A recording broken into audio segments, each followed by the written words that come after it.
Good afternoon, everybody. It's a great pleasure to have all of you here. We are most grateful to Dr. Usha Ramanathan for being with us all the way from Delhi. And allow me to introduce her before we start the session. Dr. Usha Ramanathan works on the jurisprudence of law, poverty, and rights. She did her doctoral studies from Delhi University. She writes and speaks on issues such as the nature of law, the Bhopal gas disaster, mass displacement, civil liberties, including the death penalty, beggary, criminal law, custodial institutions, the environment, and judicial processes. As you can see, each of these are subjects that we would like to hear from her, and we hope that she makes it to Moneylife Foundation on each one of her trips to Bombay, and we get an opportunity to listen to her. She has been tracking and engaging with the Unique Identification Project and has written and debated extensively on the subject. In July 2013, she did a 19-part series on the UID project for The Statesman. She's also written articles in Moneylife on UID-AI. She insists that we don't call it Aadhaar. About her background, Dr. Ramanathan had a 6-year stint with the Law Journal, reporting cases of the Supreme Court and engaging with matters of public policy. She was a member of the expert group on privacy set up by the Planning Commission, which gave its report in October 2012. She was also a member of a committee set up by the Department of Biotechnology to review Draft Human DNA Profiling Bill 2012. She was a member of the committee to set up Prime Minister's office again in 2013-14 to study the socio-economic status of tribal communities, which gave its report to the government earlier this year. As you can see, we really have a speaker with extremely well-rounded experience on what this issue of Aadhaar is all about and how it affects us in multiple ways. So with this short introduction, over to you, Usha.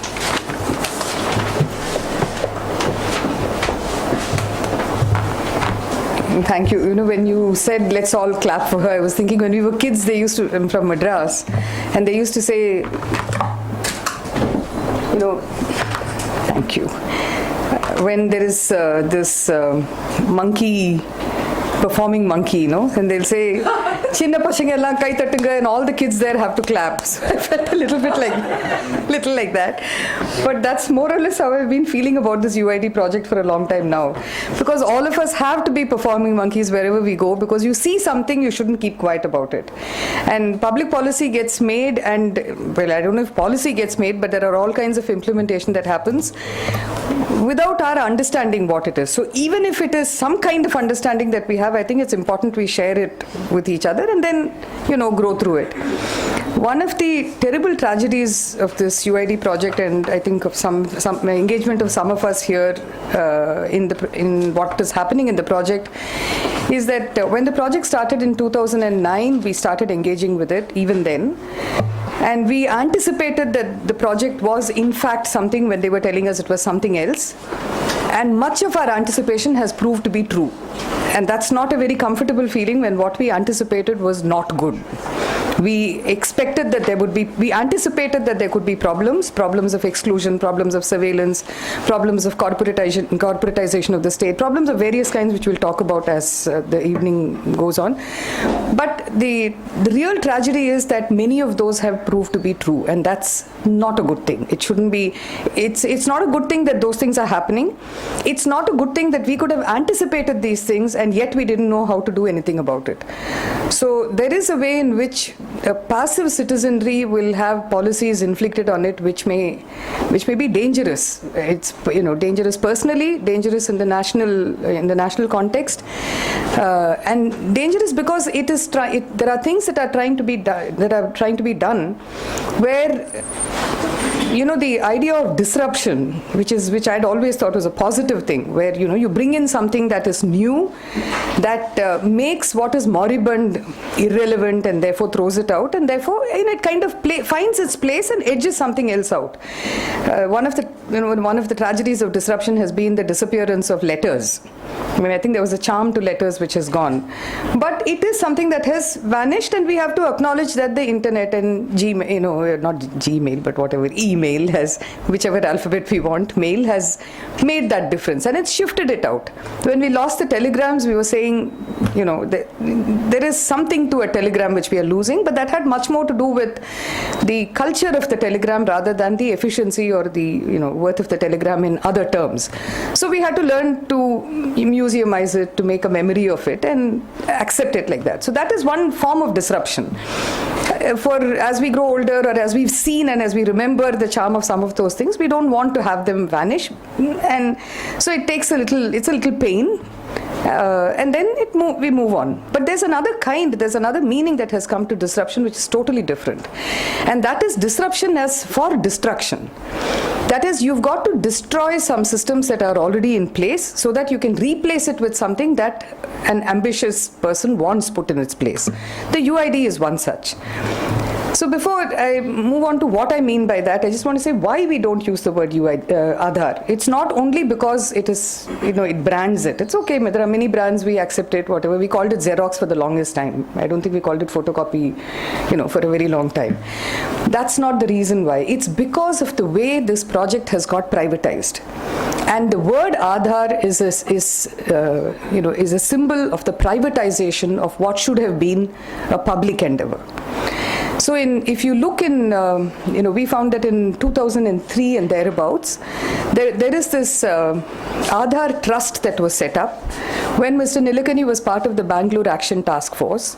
And there are reports, it's all from the press. I mean, we know that they existed, and there are people in Bangalore who've been telling us that, listen, stop using this Aadhaar, it's getting our goat. Because it was an intervention that was made as Bangalore Action Task Force, which people who work on the city, on urban spaces, on housing, all of them had problems with the kind of the corporate intervention that was made at that time.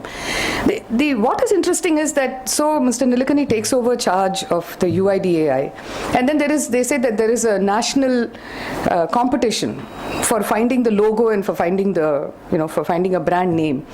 And lo and behold, the best thing that emerged was Aadhaar. It's a little, I'm not able to be so credulous that, that I buy this. So I'm not able to buy it. So the project did start as the UID project, and there's another reason why it's important to keep that name going, because UID does not stand for unique identity. It stands for unique identification.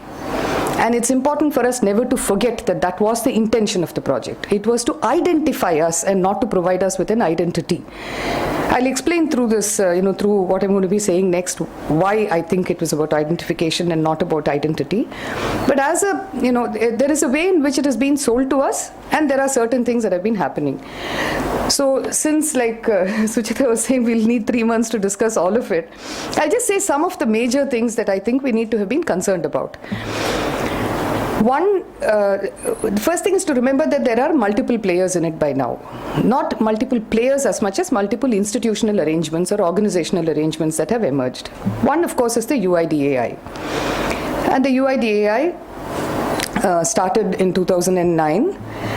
In 2008, November, the empowered group of ministers met, and they said that the UID will be established because we want, government has data in multiple places. We are not able to even look at our own data and understand who these people are. So what we will try and do is to find a means by which we can standardize government databases. This was the purpose. This was the purpose which was given to the UID when the notification was issued, where they said that, we need, and initially they said, let's start with the ration card and the voter ID, not the NPR. At that time, that didn't exist. So it was the voter ID and the ration card that they were looking. They said, let's see what we need to do if we have to standardize data collection on this. Now, in 2009, when the notification came, nowhere does it say that they will create their own database. They say that they will maintain the database that is created, and they will own that database. See, many of us were alerted to the problem because the idea of, when we give information to the state, to the government in various forms. We give it to the state, but the state is a custodian of that information, which they will use for delivering whatever it is, for that relationship that they establish with us. There is no question of the state owning that database. So we're wondering, what is this? I mean, where did this idea of ownership come in? So that's what alerted us first. The second thing that made us raise questions was that in about 6 months, 7 months later, when Mr. Nilekani had come in September of 2009, they decided that they would be using biometrics as the unique identifier. And that again alerted us, because in the letter where they set up the Biometric Standard Committee, they had said 2-3 things. One, they had said that they had decided that biometrics, the most important thing in this context was that they had decided that biometrics would be the unique identifier. And so it was the job of this Biometric Standard Committee to tell them how to do it. Now, we were wondering, do we know enough about biometrics? Do we have any experience here? What do we know about our own biometrics? Something in the nature of a feasibility study, some report which we can also look at and understand what's being taken from us. Anybody who's conscious of civil liberties, and civil liberties is about the relationship between a state and a people, but we also know that after the Bhopal gas disaster, many of us have been talking about the relationship between the state and corporations and persons within a corporation, and the state and the people, and corporations and the people. That, of course, exploded in a huge way after Snowden, but it didn't need Snowden for us to know this. So in 2009, when they set up the UID, is a very revealing document. It says that the National Institute of Standards and Technology of the US has said, they've been testing it over 15 years, and they said that they've been saying that environmental and demographic factors are relevant in whether biometrics will work or not. So what are these kinds? What do they mean by that? They say demographic factors like whether it's rural or urban, whether people do manual work or other kinds of work, where they live, what kind. If you use chemicals, for instance, then it will affect the way in which your biometrics will or will not work. And how people age, all of these make a difference to how biometric will work. And environmental conditions, like if it's hot, if you're going to have these machines working in places which are hot, if you're going to be perspiring, if it's going to be dusty, all these make a difference to biometrics. So they said that, and then said that nowhere, not just in India, but nowhere in the developing world has this been tried at all. So, but we have decided we are adopting it. We have done a few pilots somewhere. We've done a few, not even pilots. We've tried it in a few places, and we find that it is encouraging. Now, I've never heard of something being rolled out over a whole population on this tenuous basis. So it raised questions then. The third thing that happened, and this is significant too, is that they started with saying, in the first document that they put out, it's not a feasibility study, but it's a strategy overview document. When you look at that document, you find they're saying that it will be voluntary. We will not mandate anybody to have to come in and enroll for a UID. But any agency may make it mandatory. So if they say it is mandatory, so the UIDAI will not say it's mandatory that you have to come and enroll, but any agency may say that they will not provide a service unless you're going to enroll for a UID and show me that number. Now this sounded suspicious even in the beginning, because when you're saying it's voluntary, you say it's voluntary. You don't say, well, I'm saying it's voluntary. Who are you? Who is this UID that they say that I will be very good and I will not make it mandatory, but somebody else may? If it's the government that's doing it, then it doesn't make a difference to us whether it's done through one department or another. So what was the statement that was being made? And the second thing, and there are a number of things in that document too, but there's a second thing which is also significant for what is happening now, where they said that the UID would, they would be working, the government would be providing them with the money and the resources for them to carry on with enrolling people and with creating the database. And then at one time, when it reaches steady state, then they would not need the government anymore. They would not need government resources anymore. And so wondering, okay, so if you don't need government resources anymore, what happens to you? Aren't you government? Are you going to be somebody else? And it's then, so that question lingered in our mind for a while, till January of 2011, when Mr. Nilekani chaired a committee And now when I say Mr. Nilekani, it is he who's been spearheading all of this. He's been marketing it. But I don't know where he's getting his ideas from. So I'm not going to either credit him or discredit him with, having all these ideas. It's just that he's been the chief spokesperson for this. Till about 2014, till about 2012-13, he was like very vocal. And then in 2014, July, it started again. But 2016, since the beginning of this year, he's become an ardent, what he calls an evangelist of what this project is producing. So I think it's important to acknowledge the people as much as we acknowledge what is happening in the project. So you have all of this happening on the one side. I'll just keep it aside for the moment and move to other agencies, because otherwise it could, the story itself is so involved, we can go on with it. The other agency that got set up in this time, and Anupam actually knows much more about it than I do, but you've done some training, Anupam, so it's at least got me thinking about it, which is that there was this institution set up in 2008 December called the NPCI. All of us know about it now because after this demonetization and cashless and whatever, all of us need to know NPCI. Who is this NPCI? So this National Payments Corporation of India is not under the Reserve Bank directly. It's not like a bank. It's a system. I mean, they call it a non-profit company. It's registered under the Companies Act. And when you're under the Companies Act, you actually behave like a private entity. It's not a banking entity. So, legally, there are many ways in which this can work. Now, the first chairperson, it seems, was Mr. Narayan Murthy. And I don't know if it's relevant or not, but there was a time when Mr. Narayan Murthy was very enthusiastic about becoming President of India. A series of interviews that you find. There was one time when there was a standoff between Mr. Nilekani, between Manmohan Singh and Rahul Gandhi, where Mr. Nilekani's name popped up as possible Prime Minister. So I know that, I have friends in the software world who, 20 years ago were telling me that we'll finish all our work by the time we are 40, and then we'll be ready to run the country because we know what it needs. You think that's funny? But it's true. I mean, there are people they say we can, look at us running these mega corporations. You think we can't deal with this? We know where the problem is. We are good managers. We are administrators. We have all the ideas. We are innovators. And in Mr. Nilekani's new book, Rebooting India, he actually says that 100 people are enough. All we need is 100 people to solve India's problems. So there is a way in which problems are perceived, and those solutions too are perceived. So this is, I didn't take it seriously in the beginning till I realized that they actually mean it. They actually believe it. So just watch out for it. You're not on social media, otherwise you will see it in evidence. Yeah, I'm not, I don't think I'd be able to take it. My heart would stop beating. And as it is, I'm panicked most of the time when I'm reading the kind of stuff that I'm reading. So then you have, the NPCI, is in existence, and Mr. Nilekani has been talking to the NPCI, he's been talking to the RBI, the UID has been talking to the RBI, RTI has produced many of these documents about the adoption of the UID number as the identifier for these systems, for all these systems of functioning, that bank accounts should have them put in, it should be the KYC. Now this KYC is another thing that has become very important for us. I kind of just said KYC as an acronym for the longest time till I realized what is actually saying. KYC is know your customer, right?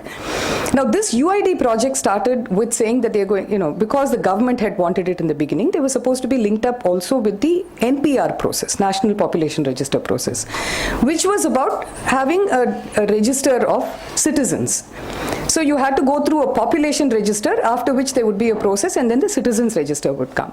As a civil liberties person, I had huge problems with the kind of things that they were asking for. I mean, you shouldn't even read it. And I mean, if things worry you, don't even read it. But in the manual that has been written up for the National Population Register, they say that it is not enough, when the person goes to ask at the household who you are and what your relationships are and how you belong in this household, they say you not only need to know the relationship of every person in that household with the householder, the person, but you also need to know how they are related. It's not enough to say uncle, nephew, all of that. You have to say whether it is brothers so-and-so or sisters so-and-so. For those who followed what happened in the Nazi era, I mean, I'm sure we keep saying, even with Bhopal, they keep telling us, look, such a disaster hasn't happened again. And I'm saying, thank God, because people have actually taken seriously what happened then, and therefore it hasn't happened again. There are many people who are watchful about what happens in the toxic industry. So it's a good thing it hasn't happened. But you don't create the tools for such a thing to happen and then keep hoping that they won't happen. Why would a government want to know, if I'm staying in a house, who are the people who are staying in that house, what their relationship precisely, why these bloodlines, what is happening with us? Why should we allow them to ask these questions? So these were questions that had been put into the National Population Register. So there is a problem with the National Population Register without question. And the way in which the idea of the citizen was being constituted under the National Population Register and the process was deeply defective. So that's one set of things. But here you have the UID AI constantly saying we are interested in the customer, the customer, the customer. Then you find that it stays as the customer. So today, when you look at what is happening in demonetization followed by cashless, you are not talking about the person anymore. The citizen has ceased to exist. The citizen is completely irrelevant to this process. It is the customer who is now at the center of all of this, and the state has adopted the importance of the customer over the citizen. People die standing in those queues, and we are told, well, this needs to happen. I mean, it's a pity it happened. What are they called? They call some disturbing instances or something like that. So no, fortunately they don't say, or if they've said, maybe it's in social media and I haven't seen it, that they call it collateral damage. But this, right, disturbing inconveniences, perfect. So now death is not an inconvenience, it's much more than that. But if you were to convert the citizen into a customer, then many things can be tolerated which you may not tolerate otherwise. Why did the citizen need to become a customer? So that's one question we've been pursuing. The second thing, of course, is this idea of voluntary and mandatory. It's been the longest battle. In fact, at one time it started seeming as if that was the only UID battle, whether it has to be mandatory or voluntary. In fact, what people who went to the court were saying was, you cannot have a database like this. A database that's created along these lines will be insecure for the person, and it is not safe for the country to have this kind of database being created. Anybody can get their hands on it, and there are many people who would get their hands on it, including through this process, that the people who are going to be holding that data are companies that are very close with the CIA, FBI, and all of that. Very interestingly, when Colonel Matthew raised a question in an RTI and asked them, how could you give all our data, all the data that you're collecting, biometric, demographic, how can you give this to some foreign company? The answer he got was that we had no means of knowing that it was a foreign company. Well, they say that we asked them when they apply, our format says that you have to give us your India address. They gave us India addresses, they were registered, so that's it. So, it is like, I don't want to know. A government can't tell us that I didn't know that I'm giving it to some company which is either linked with the French government or which is linked with this, which has had CIA directors on it. If they had said that we have checked it out and it's fine, that's a different matter. We can contest it at a different level. If you say you don't even know and that's going to be your answer to a citizenry, then I think there is a bigger problem than we had seen before. The second, institutionally, the third, or organizationally, the third organization that has become very important is ISPERT. And ISPERT, I only know that SP, and that stands for Software Products, and RT for Roundtable. There are too many acronyms and my mind is just getting cluttered. So what we know is that this is a roundtable of software professionals who are getting together, and these are the people who are going to solve the problems of India, by the way. So if you count them, which I did, but I counted them wrongly. I counted them, as they were in the thing, and it came to some 232 or some number like that. But then I found later that the same person is repeated in many places. So you have e-governance as one, and you have some people under that, and then you have, fintech, and you have some people under that, and they overlap. The same person comes. So I think it will be about 100 plus. Now this is where you're looking for the solutions of the world. And this ISPERT was set up formally in 2013. Why is 2013 important? if you, the other aspect of this UID project is that they began the project. See, the first report on a possible project came in 2006, which was a Wipro report. And that report said that we need to have some identity number, which will be universal and ubiquitous. That is, everybody should have it, and it should be in every database. How do you get everyone to have it? By telling them that you can't be on a database unless you have that number on it. So you create universality through ubiquity, and ubiquity through a kind of mandatoriness. You have to make, they don't say that you should mandate, but they say that you should make it impossible for them to function. So what does it mean? I mean, it's the same thing. And that is in the 2006 report. They don't talk about uniqueness, that comes later.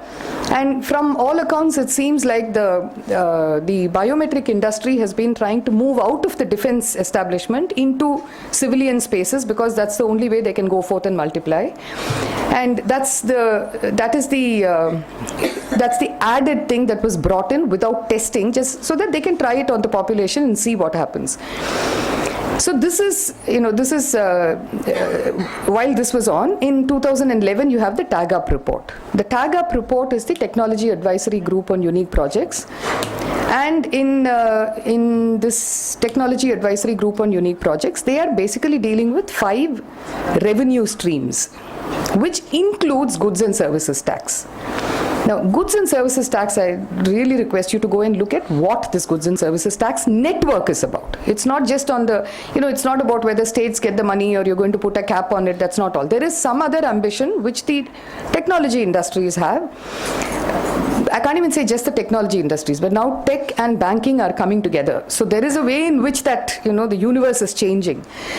So these two interest groups together, you find that in that report, in the TAG-UP report, which Mr. Nilekani chaired, and the report was given in 2011 January, they say that national information utilities will be created because government has a lot of data with it which it is incapable of using.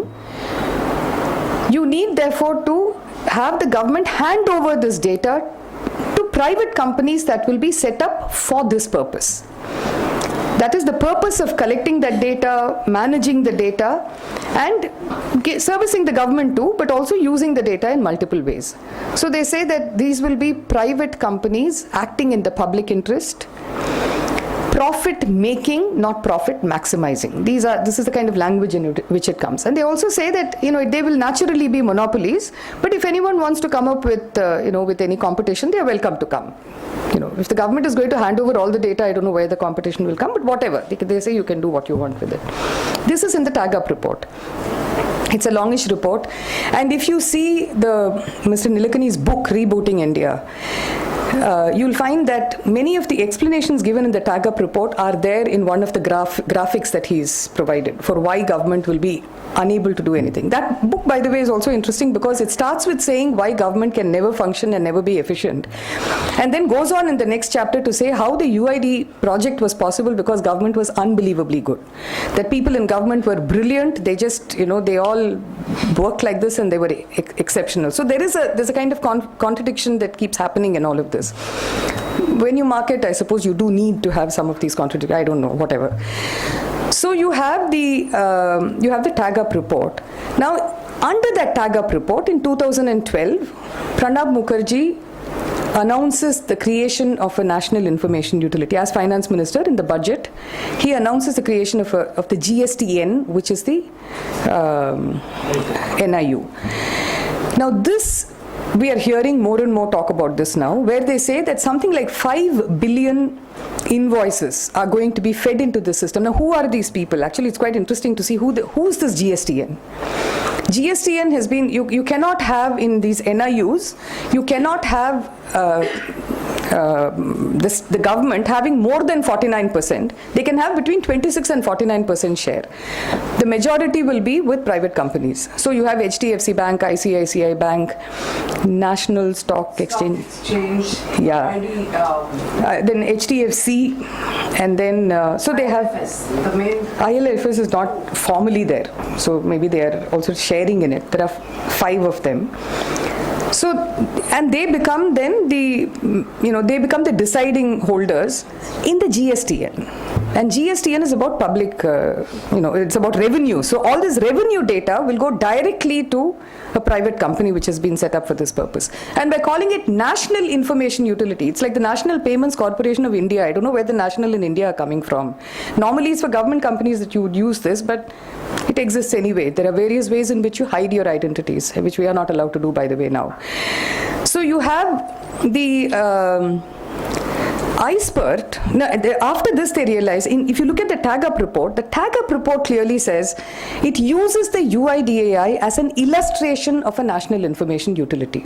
So when they are saying what you need to do with all these government data, how do you create it, how do you manage it, how do you use it, they are using through the report you find that the UID AI, that database that they created, is used as, or the UIDAI itself, is used as an illustration for how a national information utility should be. So plainly, the intention was for the UIDAI to become a private company, which would be a national information utility. That got thwarted. See, that when you look at from the Wipro report, if you look, there are two things that they recognize everywhere, and then they say we'll deal with it when we come to it. One is that it needs a law. Anything that's going to be so massive and that's going to have implications for people needs a law. And the second is that it will definitely have implications for privacy. And they say, yeah, it is a problem, we need to deal with it. So deferring it, you don't deal with it now, we'll figure out later how we are going to deal with this. So you find that when there was civil society questioning, when there were meetings held in the planning commission, when people went out of their way to say that you cannot function like this without a law, they had to introduce a bill in Parliament. So 2010 December, they had to introduce a bill in Parliament, which was then referred to the Standing Committee of Parliament. It was 2011 December by the time the Standing Committee of Parliament said no to both the bill and the project. They looked at both. In fact, some of us deposed before the Parliamentary Standing Committee, and we were there in July of 2011. And the members told us, we can have it tweaked a little bit here and there, but it's such a large project. How can we just ask it to be junked? But by the time the report came out, it's only after they had spoken to us that they studied all the papers. Before the report was written, they studied the papers. It was a good year for us because that's the year the Lokpal discussion was on. All attention was on that. So nobody really, it was the people only looking at documents, looking at papers, and they made their report. So it was kind of quite a process. They rejected not only the bill, they also rejected the project and said it has to go back to the drawing board. You've not thought about this project at all. You've not explained why you need something like this. You've not explained what the problems are that people can face because of this. You've not explained how you can have biometrics being collected from all over the place without parliamentary discussion and approval. So you cannot carry on with this. And they said at the end of the report that maybe you need to take this by the database that has been collected so far and hand it over possibly to the National Population Register and integrate it with that. They did nothing. That government just sat on it. They did nothing at all. And so there was no revised law that was introduced in Parliament. Nothing happened on the law. Now I'll jump a few hoops to get to where it is. By that time, it was clear that civil society and people who were speaking up, including Moneylife, which just kept writing and bombarding them, they knew that it was not going to be easy to walk away with all this data as a private company. By then, that became clear. So then, what is the next best thing to do? The next best thing to do is to create something outside of the UIDAI, which could use the UIDAI database, but not be inflicted with RTI. This is something that they've been saying. You go to Google Chat, one of the Google Hangouts, which is up on YouTube, and you find that they are saying, inside the UIDAI, we were we had to respond to RTI and to the CAG. When we are outside, we don't have to worry with all this. So we are doing what we want outside the UIDAI, and then we give it back to the system. So we'll talk about that in a minute. But it was clear that this was not going to become a private company. That much was clear. So they took this out. Now we need to know, therefore, what they did with that when they took it out. And iSpert is a consequence of this, of UIDAI not becoming a private company. They needed to set up some other kind of body which would be able to engage with creating uses based on the UID AI. So based on that database. So what is one of the main products of iSpert? It's called India Stack.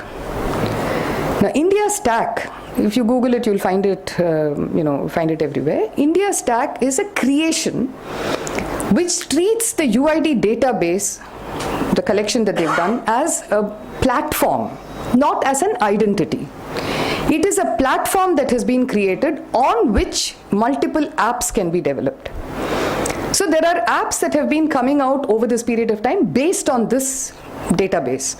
So what kind of apps? So they say they have, if you Google India Stack, you'll find that they're there, and they give you the date line. They say in 2009, UID AI gets set up.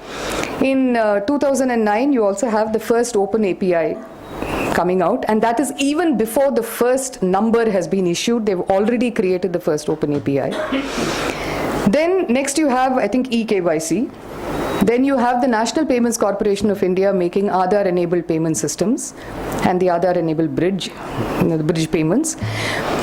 And then there is a hiatus between about 2012 and 2015 where India Stack doesn't seem to have been able to produce very much.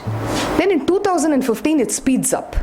So you have e-sign, you have digital locker, DigiLocker, and suddenly there is an NPCI comes up with its UPI. So suddenly you have all manner of tools that have been given which can be used. Now there's nothing wrong with technology, there's nothing wrong with innovation, there's nothing wrong with the creation of tools, but it's a question of what you're doing with those tools and why those tools have been created. So now, I mean, it is a lot of leaping I'm doing and jumping from one thing to another, but it's where did this lead us? In the past 3, 4, 5, 6 months, we are hearing a certain kind of language that has emerged in our midst, and that's relevant to what we are seeing today, which is why I'm jumping straight to that. And that is a language which says that fintech companies are the tomorrow of today. And fintech companies, so you have, for instance, they say there's it's like a $180 billion business market cap on, and that's going to become $600 billion market cap in a very short time. Who is going to be benefiting from this market cap? Who's going to be taking what they can?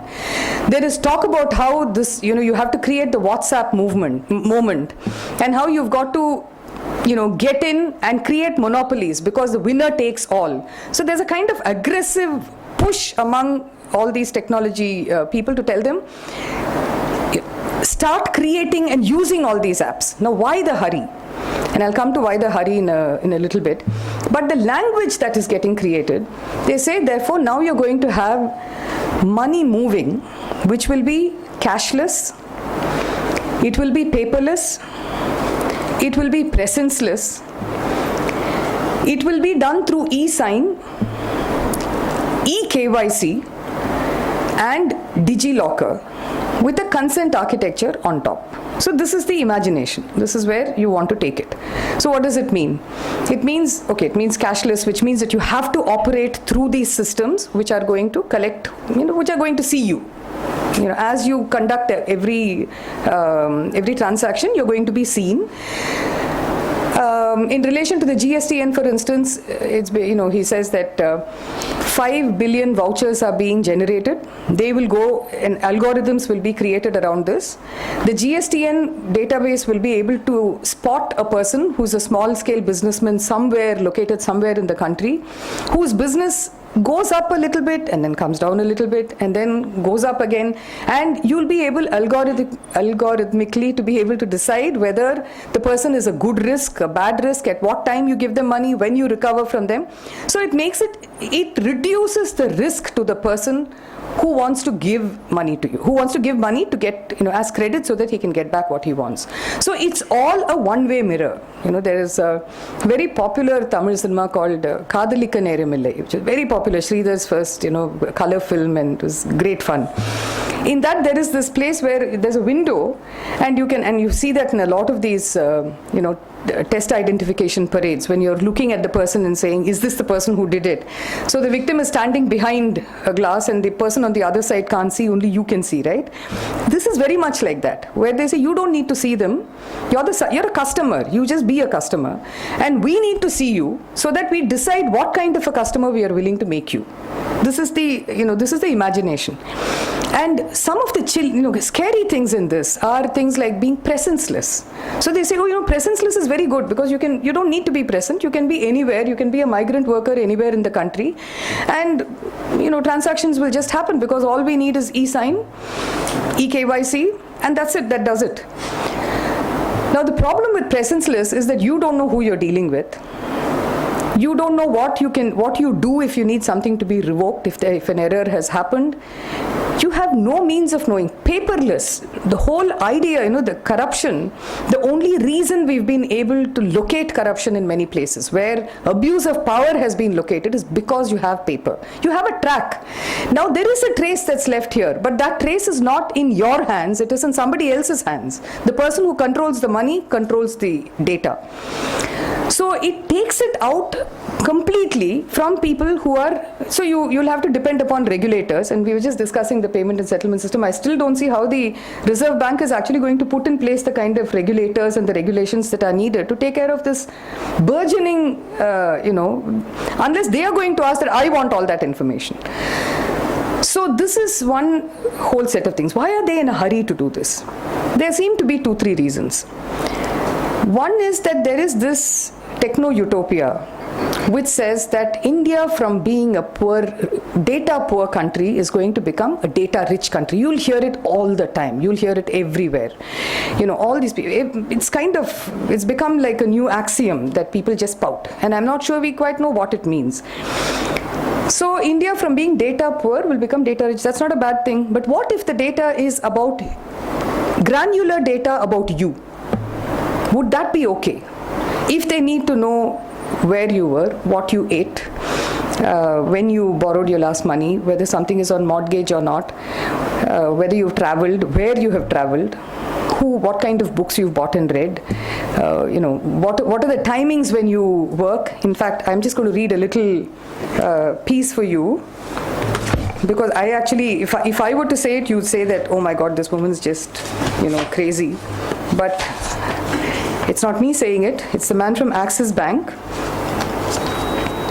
And he says, with the advance, so he talks about blockchain, and then it's another new technology that's coming. With the advance of smart watches, banking is already slated to experience a shift from one's pocket to one's wrist. This is the retail.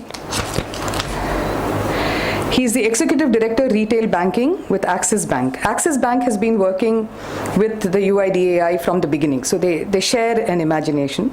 And one of the things that this new thing of cashless is bringing in is, will the banks survive this cashlessness unless they dramatically change? So I'll just refer to some multiple documents after this, but just after reading this grand vision of an improved future, of a fantastic future.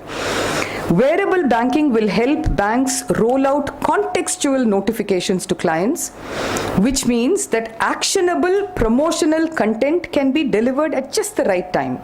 It's another version of what the Japanese were talking about, I presume. The future ultimately lies in personalized, contextual engagement. That's what they want with us. And they will decide what kind of personalized and what kind of contextual. However, smartwatches are not the ultimate frontier of wearable technology. As technology extends beyond smartwatches to include smart eyewear, gesture control devices and other connected products in the larger Internet of Things, we envisage an exciting world of predictive banking to emerge. All the data one generates across one's daily life can be captured, and then in a beautiful parenthesis they say, with due permission of course, connected and analyzed from sensors embedded in everything from wearables to cooking utensils to the car. The area is unbound for exploration, and as we explore further, 1 billion possibilities will emerge.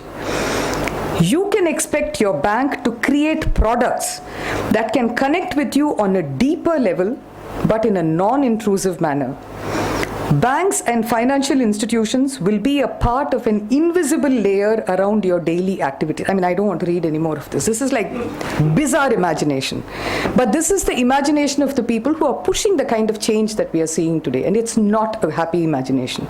So, you know, when people tell me that, what do? We just went and enrolled for a UID. What? Just a quick correction. That's not the words of the Axis Bank over. It has been lifted from another technology paper. Oh, brilliant. Okay. That's even better. So the person in Axis Bank would not, if you ask him to even explain all those words, he will not be able to do. It's from another paper, technology paper. Do you remember which it is? I will be able to find out. Okay. When you find out, tell us. You said everything is ringing a bell. Yeah. Good. Since I'm a technologist by profession, okay, so I can watch for that. Right. He is not actually intending to do all these things at Axis Bank or ICICI or whichever bank, but probably he has just created a kind of a vision to sell his or her products, and trying to put it in a kind of a fuzzy language, lifted from somewhere else. Right. Which we know that we are very capable. So we go back to the talk. We'll come back because I'll tell you, we need you to use a mic, otherwise it's not getting recorded. I'm sorry. No. I don't think she meant for you not intervening, but just that she needs what you're saying recorded. Yeah. That's all. So at the end. Yeah. No, it's useful that you say this, because most of these things I don't think are coming, which is why I said I know Mr. Nilekani is saying it, but I don't know where it's coming from. And we find that the replication of language over, like this, poor nation of what's that? Data poor to data rich, for instance, is another of those things that we just keep hearing now. And I'm sure if we were to go and interrogate the person, they may not know precisely what they are saying. But there are people who are explaining some of this to us. So why did this become scary for some of us? Now we find that in the Credit Suisse document on the India financial sector, has a foreword by Mr. Nilekani. And he writes in that, finally, as India goes from being data poor to data rich in the next 2 to 3 years, this is 2016, the electronic consent layer of the India stack will enable consumers and business to harness the power of their own data to get fast, convenient, and affordable credit, which means you know what you have to give for you to get anything. Such a use of digital footprints would bring millions of consumers and small businesses who are in the informal sector to join the formal economy to avail of affordable and reliable credit.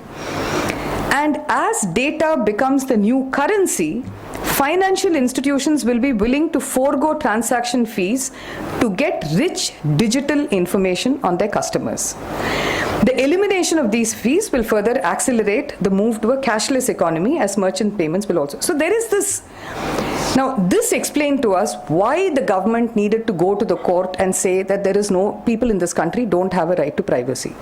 In fact, it was an interesting discussion in the court where they were talking about, at one point the court kept asking them, so you say that there is no right to privacy. You say that, you don't say that, initially the government didn't say there is no right to privacy. They said there are 2 earlier decisions and those decisions have to be reviewed by a larger bench. Till then, all the others, they could be wrong because a larger bench should rule over smaller benches. And the court kept asking them, okay, so if we refer this to a larger bench, will you go and tell that larger bench, there is this, but we just want you to overrule it because we believe that there is a right to privacy. Will you be saying that to the larger bench? And the government initially didn't answer that question. They kept saying, no, we are just saying that there is a larger bench decision which says there is no right to privacy. That's our only, that's all we are saying. But by the time the discussion was over and the order actually came out, the government had said not only that there is no fundamental right to privacy, there is no right to privacy for the people of this country. When a government, this is the first time I think, we've had violations. I mean, you've had a kind of a reduction in the kind of fundamental, even the right to life. For instance, AFSPA has been contested forever. And AFSPA, you say that you can't have the right to go and just shoot to kill. It's not they say, no, in these circumstances, because of the kind of controls that we need, we are allowing AFSPA. Right or wrong, they at least don't say that, no, people simply don't have the right to life. Here they have gone to the court and said that they did during the emergency, but not since the emergency this has not happened. And now you have the government going there and saying there is no right to privacy. Now it's also become very popular to say, if you want convenience, then you have to be willing to give up some privacy. Maybe. But then I should be able to decide what kind of privacy I want to give up and what I don't.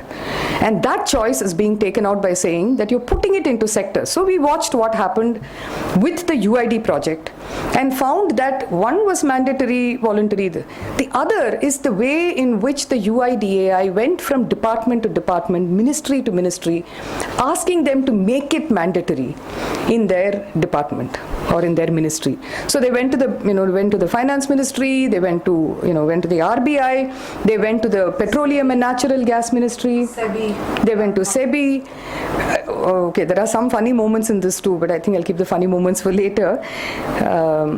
So you have them going and saying you must insist that you will have this. So you put a face which is different from what you're actually asking for. Now the language that you hear too is this language of evangelizing. So now you find that India Stack has been created, and they say as we create the stack, we take it back to the government and we evangelize them. We teach them how they need to adopt it. So we've done voluntary, mandatory, but there is another thing therefore. There is this thing of volunteers. The UIDAI was set up with a very small band of people, and many of them were volunteers who were either seconded by their company, whoever the company was, or where they just left and came and volunteered because of this great national fervor. Now you find that when Mr. Nilekani steps down, you have Mr. Shrikant Nadamudi had already left and he had started something in Khosla Labs, which has its own set of implications. But you have two others, for instance, Mr. Pramod Verma and Mr. Sanjay Jain, who also step out. And like Mr. Nilekani becomes honorary consultant with the NPCI, Pramod Verma also becomes a consultant with the NPCI. And in the creation, the iSpurt is a completely voluntary exercise. They are all volunteers who work in that. And so these are people, and from among them, these are the UIDAI people who stepped out, and they are now volunteering to build India Stack, which they will now take back to the government and say, you use it, because see, I have no stake in it at all. I'm doing it because it's the greater good of the nation. I have nothing else in my... Now, it is not comfortable when you think that, these chaps also need their income, right? So you ask, where is that coming from? It's both Pramod Verma and Sanjay Jain work for Ek Step. Ek Step is a philanthropy, education philanthropy. And the philanthropists are Nandan Nilekani, Rohini Nilekani, and whoever else.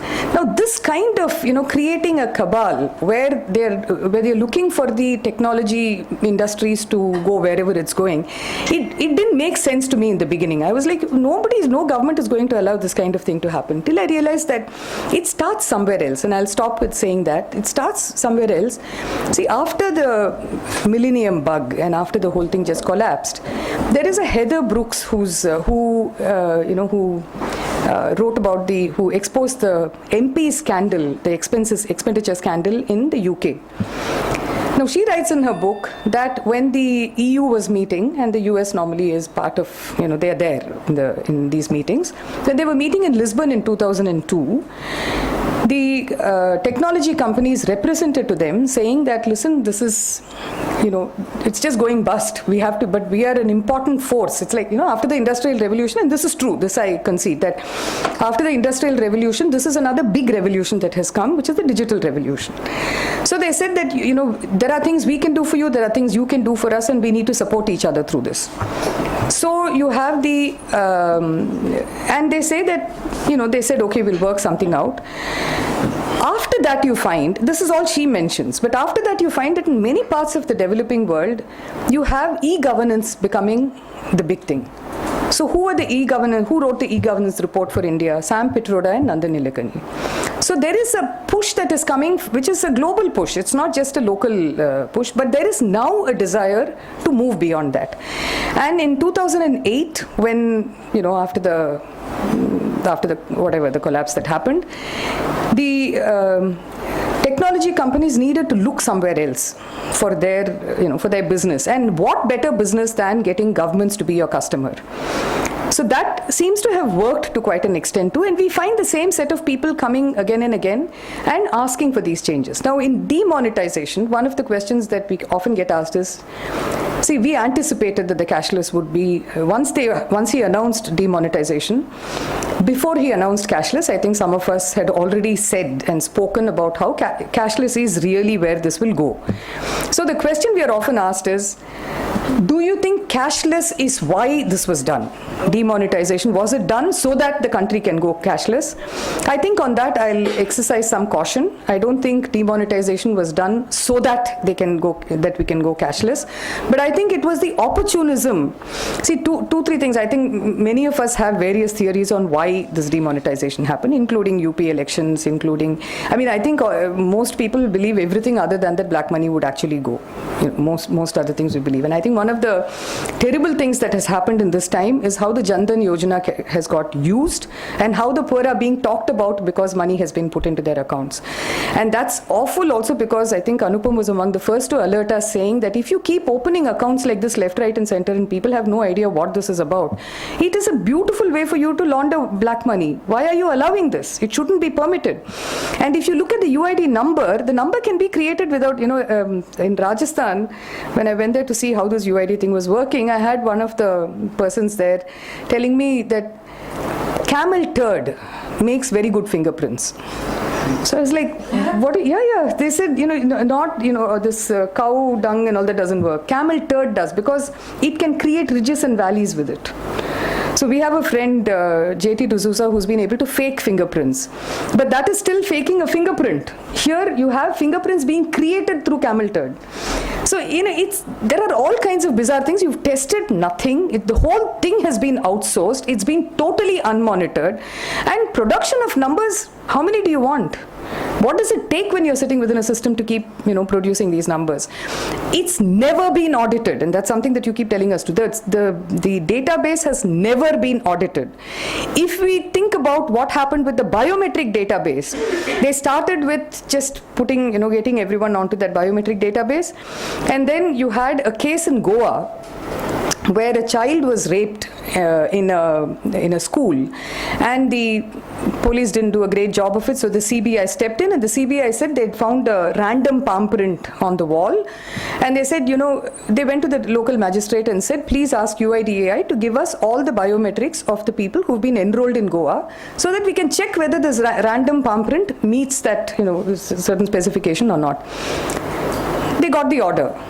Then the UIDAI panicked and ran to the Bombay High Court, and of all the things they went there and said, we have to protect the privacy of the people, and therefore we are not going to give you, we don't want to give this data. I mean, that was a bit ridiculous. But they also said that the way we collect this data, it is not useful for forensic purposes, because it has to be, precise, and we need all 10 and we need iris, and without that we can't really. To which the Bombay High Court said, listen, but the Central Forensic Science Laboratory director says he will depute someone to come and check whether, and by then they were not even asking for the full database. They were saying there are these 3 sets of fingerprints and we want to check it against your database. They said no. The Bombay High Court asked them to allow the CFSL director to appoint someone to do it. They ran to the Supreme Court. And in the Supreme Court, again, they took up this plea of, and of course they were also very affronted because the Bombay High Court order said that their database was incapable of doing this. They said, we never said it's incapable. We only said that we've not collected the data in a way where it will be capable. So I don't know what that nuance was. They went to the Supreme Court, and in the Supreme Court, Supreme Court said, we understand your thing of privacy. They all laughed. They all laughed. And then they said, anyway, you can't hand over the biometric database to anyone. This was in March 2014. They sat pretty on that. Then in 2015, on August 11th, when the order came out on the, saying that privacy matter is referred to a larger bench, and they said you can only use it for LPG and PDS and nothing else. They also slipped in one sentence where the judges said that if a court orders that the data should be given for criminal investigation, then the UIDAI must give that information. panic again. So you have, I don't know when they put the thing on, but we normally monitor what's happening on the UIDAI website regularly. But on the 13th of August, we definitely saw that there was an additional thing which we hadn't noticed on their website before, where at the bottom of the page, where they give you what the project is about, there was an additional thing which said UBCC. We're like, what is this UBCC? It wasn't here all this while. That is the UIDAI Biometric Center of Competence. What does it do? They say that the nature and diversity of India's working population makes biometrics a challenge. So we are now doing research to figure out how to make it work for a national identity. And we are going to do this, that, and the other to do that research. So what were they saying 5 years after the project had begun? That biometrics was not working. But they didn't stop anybody from using it in the PDS system. People were getting excluded from PDS. People were getting excluded from their pensions because their biometric was not working. And nowhere, at no time did the UIDAI stand up and say, don't use biometrics because it can exclude people at this stage. Maybe 5 years down the line, 3 years down the line, 3 months down the line, we'll be able to assure you that you can use it. They didn't do it. Why? Because they were looking to disrupt and destroy that system. Disruption as in destruction of that system, so that all the monies can be it can be converted into monies. And this is from a 2010 document called UID and micropayments, where they said that everything has to be converted into cash and put into the bank account, and then we'll see what we do with it. And that was their idea of bringing in financial inclusion. And Mr. Nilekani called himself a plumber for the longest time, to plug leakages. So this, the way in which this has gone, now we find the law comes in. There is a law which is passed as a money bill. It's completely unconstitutional because it looked like the Supreme Court may actually constitute a court and hear a case, constitute a bench and actually hear the matter. So they pass a law in March this year. Now that law is fascinating because it says that biometric data, they make a distinction between core biometrics and regular biometric data. Biometric data is photograph, fingerprint, iris, and anything else that they may ask of you tomorrow. Core biometric data is everything other than photograph. So they say core biometric data will not be given to anyone for any purpose and no one can see it. What has that meant? That the law itself says that it will not be shown, it will not be shared, it will not be used in the interest of national security. It will not be given if a court orders for it to be given. If you go and ask that you want to see your core biometric data, you don't have a right to it. So that's like protecting my privacy from myself, which honestly doesn't, at least to me, it makes no sense at all. So this is and then after this law was passed, UBCC vanishes from the website. So there is a way, and so if we were to project and see what is it that's going to be done with the UID, you find that the law nowhere allows for seeding of this number in various databases. Actually, it's the stupidest thing that I've seen. Yesterday somebody sent me a Bank of India check leaf, which says that the beneficiary's UID number has to be put on the check leaf. They've got that Aadhaar number of beneficiary. Now, if I'm going to put that number everywhere, anybody can use it in any way they want. The whole thing about a number is if you're able to keep it secure enough for you to be able to use it. Now they say just drop it wherever you go. Now if your biometric system is not working and your number is everywhere, what is the value that you've given to this number? Nothing at all. And recently you find after this cashless thing started, now so there are 2-3 documents that when you have time just look at. There is on the iSpert website, there is a very sweet story that they have. They've adopted a story written by someone. It's called India in the 2030s. iSpert. That's that round table, that software. ISPIRT. They have a story there called India in the 2030s. It's the story of Radha and Rahim. I just can't, you please read it. I'm not going to say anything more. It's so bizarre because they have this, it's actually telling us that this is how we are going to be monitored. The panopticon is set out in that story. And they are telling us that, isn't it wonderful that you're going to be in a panopticon? So before I go any further, I want to say one thing about panopticon. Panopticon was a creation of the mind of Jeremy Bentham. And why he thought of the panopticon was because it was to do with the prison system. And in the prison, he was saying that, prisoners should not be oppressed all the time with people walking in and out and whatnot. Give them some space, even, humanize the process of being in the prison. So he said, if you have, if you construct it in a certain way where all the cells can be seen from a watchtower and one person can sit there and monitor all the towers, they may not be able to see, they can't watch everyone all the time, and they may not be able to see what is happening in some nooks and crannies even within the cell, but they will have the sense that they are being watched. And so in prison you will have a certain kind of conduct from the prisoner. This was meant to humanize the prison system, and you're trying and imposing that whole darn thing on a whole population.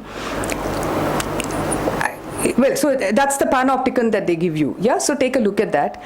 There is another document, which is this Credit Suisse document, which is fascinating. There's a third, which is a document on the iSpert website, which is, they say in 5 minutes they can give credit.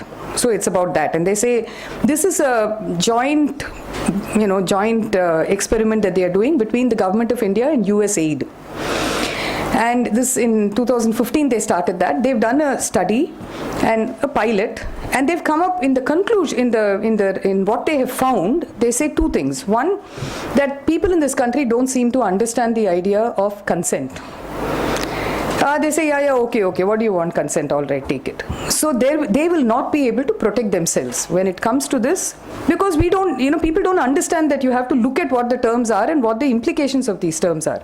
So they say that, we need some kind of financial literacy being brought in so that people know what it is that they are consenting to. The second thing that they say is that there is some kind of, a little glitch, because the authentication, the eKYC that has been accepted is only biometric by RBI. So they say that is not okay, we want OTP. Why do they want OTP? After all, they said that this is a biometric number, biometric identity. Why can't they use the biometrics? The answer is pretty plain. Now, 2 days ago, we heard that they have in fact allowed for this two-factor authentication, which does not include biometrics, and so you can just do it with the number, an OTP, and the mobile phone number. So there are ways in which what has been created as the UID database is already getting undermined by the way in which they are functioning, because as they experiment with it, they are looking for something else. Now, as a last word from me for the moment, it's this, that the imagination, there is one place at least where I found it being said that India, all of us have been, hear this, that India is the place from where all the techies go. The techies are all from here. Why should they go and be working in Silicon Valley and sitting in Singapore and Malaysia? And they should be here doing work, and we should be the hub. That idea, that Silicon Valley, let it cater to its 1 billion, India will be catering to the 6 billion that are left over. That is an imagination that this is my understanding. Now I'm kite flying a little. I think this kind of imagination is what brought the idea of digital India and made the Prime Minister put his all on that technology. So if we are looking at cashless being just accepted, because they are very convincing, I've spoken to people who are members of think tanks who are actually very intelligent, and you tell them, listen, but this is not what the documents say. They'll say, oh no, but the PowerPoint presentation said something else. So there is a way in which it's enticing, it's seductive, and people have bought into it. So the mega mania without the low seems to be an ambition that India can harbor, and that it has implications for personal safety, that it has implications for national safety. These seem to be given a go-by because of the ambition for wanting to be the superpower of this new revolution. And I'm not sure how many of us, well, I know that I'll be happy for businesses and services to flourish and for nice things to happen to people. I'm not sure what kind of price we'll be paying in that process, because these are techno-utopias that are being created, which have all kinds of implications which we are not even envisaging. Some of it has been said to us. So I think if we could just not accept just because we are being told, and interrogate before we accept, I think it will make a difference to the way we allow certain systems to get set in place. Thank you. Who wants to ask the first question? It doesn't have to be a question, I think. Because we're recording. Maybe you say it again, what you said then.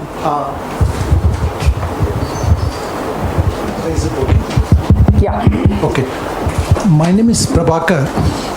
I'm by profession I'm a technocrat, and also by experience I have been in industry in quite a lot of management positions. I have been also writing in the Moneylife forums on this specific issue quite vehemently. If you go back, you can see quite a lot of what I'll be saying is just a kind of a repetition of that. So nothing is going to be new. In addition to that, I'll be able to supplement some of what you wanted to say. First thing that I want to understand is there is a lot of talk, both from the Moneylife side as well as what I have been reading in the general news media, about what this entire issue about UID is one concerning privacy, is what is the predominant kind of a message that is coming through. But I have a few, because I am a technocrat, first, and then a manager second. Okay, I have two questions to start with. Number one is, we believe, at least the technology community believes, that before privacy laws and before any kind of other laws that you are talking about and the others have been talking about, is always subservient to one more law, which is called as a natural law. Okay, scientific laws, mathematical laws, scientific laws are always superior to man-made laws like your privacy law, whether it exists in USA or in Sir, will you UK. ask the question first? Okay. Lots of questions, please. Yeah, this is the reason. For example, I don't know how UIDA has a scientific validity, because there have been quite a lot of these things which have been written that you just cannot prove that it is valid enough. It can be proven that it doesn't have sufficient validity. If it is scientifically and mathematically, if it cannot be valid, what is the point in talking about privacy laws and everything? Something, for example, if no court can put a stay order on an apple that is falling down, saying that this is a law of India, because the nature's law are always superior. Similarly, if the mathematical laws don't prove that, UIDA clearly, Nandan Nilekani has said that the purpose of Aadhaar is to say, to prove you as who you are. That was the word that he had used in the initial stages. If that cannot be proven scientifically, has there been any discussion on that before we go into the other laws, man-made laws? Let's come to the man-made laws at a later stage. As a technocrat, I have personally... Shall we let her answer this? Yeah, sure. Thanks. May I have you want to answer from him? Maybe we can do 2, 3 and then go together. Sure. Anyway, whatever suits you. No, let's do one at a time. See, first I want to say that it's a misconception that privacy has been the main focus of this. The reason that it has come through like that is because when it was in the court, the lawyer when he was arguing, he started arguing on privacy, and then the case got stalled for a while. When it came back in, the government made privacy the basic, they used privacy to stall continuation of this process. If you look at the cases in the court, for instance, and if you look at the kind of discussion that has been happening in Rajasthan and Jharkhand, you find that the major issue that people have had is of exclusion, where they've said it's a barrier for us. We don't want to go through with this, and we are getting excluded because we can't find ourselves getting included in this, because this whole thing is so defective. And that's why you find that the UIDA keeps saying, no, nobody is excluded. Everybody get onto this database. Now, I can show you a number of people. I've met a number of people who have actually gone and enrolled and been told they are duplicates and they are not going to get the enrollment. I'll give you one figure for that. When there were 80 crore numbers that were issued, 8 crore enrollments had been rejected. So we asked at one of these meetings, okay, you say 8 crore have been rejected. Why were they rejected? Then they say, it could have been duplicates. So we said, okay, so do you know that they were duplicates? Because if they're duplicates, you have to go and find out that they're duplicates. How do you just assume this? Then they said it could have been other reasons too, They have no idea. So we asked them, do you have a feedback loop? which will tell you, whether this is, what is causing this. They don't have a feedback loop. So it's plain to us that it's not even an experiment. We started with saying it's an experiment on a whole population. It's just something that's being imposed on a whole population. So privacy is really just one of the issues. It's not the major issue in this. But the way in which that imagination has gone is now presuming that no one should ask for privacy. That's why privacy is now becoming important. It wasn't such a big deal till now. But when you should read Mohandas Pai in the same issue of Seminar. It's absurd. He's saying school children, from the time you're born, you'll have your UID number and everything you'll do only through that. What are you doing to people's lives? So then it becomes important, and because of the experience with what data lists like this, name identity lists like this do to people, there is an anxiety that whether it is surveillance or abuse of the system or whatever can also happen. So privacy is in fact the third or the fourth thing. It's become big because of the way it has been attacked by both the project authorities and by the government.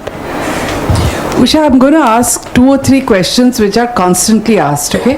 One is all the ministers are tweeting that you get your baby registered for UID. We know biometrics change every 3 years. This is not discussed at all. I don't know whether it's come in courts. The second question that everybody asks repeatedly on social media, very aggressively, when you dare to attack UID is, don't you give your fingerprints when you want to go to the US? Don't you give it for your passport? So what the hell are you cribbing about? There is no privacy anyway, and every one of us needs a unique number. So why are you opposed to it? Because it's delivering benefits. So would you sort of explain, because I'm sure a lot of people have these questions in mind and it'll be useful to have answers.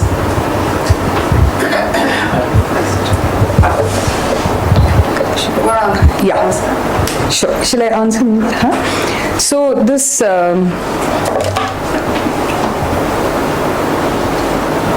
baby being registered. See, what they did in the beginning when they started, they realized they had to have an explanation for why they needed another identity.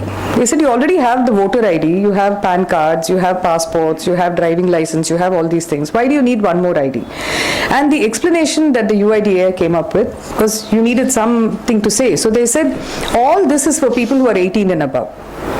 What about people who are less than 18? So the question to them was, why do you want people less than 18 being on any database? They are on school rolls, whatever. They actually went to the NCPCR, the Child Rights Commission, and said to them that you must come out and say that this is important because it will help in bringing children into the schools. People, dropouts, children who are not in the school system. NCPCR said a number is not going to do it. We need to have some show of political will, and we need people to go out there and help them come into the school system. We don't want to be tracking children. We want to be helping children, and there's a difference. So they rejected it. So then they rejected NCPCR. See, the way they've dealt with it always has been, if you're a critic, then they chuck you out, and they keep on with this whatever. Now, under the regulations, they've said that up to the age of 5, you don't take under the regulations. They've said you don't take biometrics. Then you take biometrics when the child is 5, and then I think every 5 years they've said you need to take biometrics. Then they've said, it's very interesting, in this, both in the Act and in the regulations, they have, they've introduced a thing like what they call omitting and deactivating numbers. So they can not only give you a number, they can also omit and deactivate a number. And originally they said that they might want to deactivate a number. If you've not used it for a long period of time, maybe you're dead. You don't want someone else using it, and therefore you deactivate it. If someone wants to reactivate it, they have to come and demonstrate they are alive. But now you find that even if the child is supposed to go at the age of 10 and re-enroll, and the child does not go and re-enroll, does not give the biometrics again, they will be deactivated after the first year and omitted after the second year. So it's punishment. See, the thing to remember is that, like the Collection of Statistics Act, like the citizenship rules, like this is a time when the state is saying that I will punish you, I will penalize you if you don't come and report to me regularly. And that is being done not only with adults, it's also being done with children. Students students who came for a meeting which was held by the Editors Guild raised the question and said, when we are growing up, we have so many problems. Why do, these things should not dog us for the rest of our lives? Because when we met them later, they were saying that we go for counseling. We'll stop going for counseling if they do this, because that will be on record that we went for counseling. We might have had depression. We won't go, because if it's on our school records, nobody will give us a job later. And the MOHRD had actually said that we'll use it so that employers can decide who they want to employ. So the whole imagination is so warped that for children, it really makes no sense to give them something that will pin them down for the rest of their lives. The jurisprudence about children is that when they turn 18, you don't carry their misdemeanors into their adulthood. You give them a chance when they become adults. And that's something that the UIDA doesn't care about. They just need everyone there. Also, interestingly, you have the ABP Pandey having given an interview saying, because we found that they were taking, children don't get fingerprints easily. So now they've been testing because their heel prints are better. Yeah, I'm sorry, but this is what they're doing. And he admitted to this. He said, yes, there is this trial going on to see if heel prints will be a better marker. See, it's a bizarre project. It's not just, so if people see sense in it, I don't know how, if they were to look at any of this. That's the reason I said, if you start with the... So we will give others a chance, if you don't mind. No, but second, just one thing on the fingerprints being given to US, UK when we go. It is awful. It's demeaning to have to do that every time we go. But that's not our country still. So we can't fight that battle there. But there is one huge difference between giving our fingerprints there and giving it here. It is that when you get your number here, they are asking us to seed it in every database. It's not just about giving your fingerprints. It's about having to reveal yourself to every database. And every time you interact with the database, because they want to be able to track you. Today they say, tomorrow if I'm a senior citizen, if I'm going by train, if I don't have a UID number, they're not going to accept that I'm a senior citizen and entitled to whatever. Children will not be allowed to enter schools if you do not have. So it has only become a barrier. It's not just about fingerprints, and it's not about giving it in one place, and it's not about keeping it in one database. It's about marking us with, in fact, not so much the fingerprint that they're just taking for whatever, but marking us with that number and asking us to seed it everywhere. The law doesn't permit it, still they're carrying on. Which, I'll just take 1 second because I meant to say this. What is this haste to? What is it that they've used for this? It's not only coercion. See, there is a difference between convincing us and having us voluntarily get onto a system, or like the internet has done, giving us something so brilliant that we are happy to jump onto that system. Here they have not only coerced, they refused to allow a law to come in the beginning. Then they brought in the law in an unconstitutional way and said, let's see what you can do, because they brought it in as a money bill that's also under challenge now. And throughout this time from 2013 September, they have just been in total, it's like bindas contempt of Supreme Court orders. It's like, you can say what you want, we will do what we want.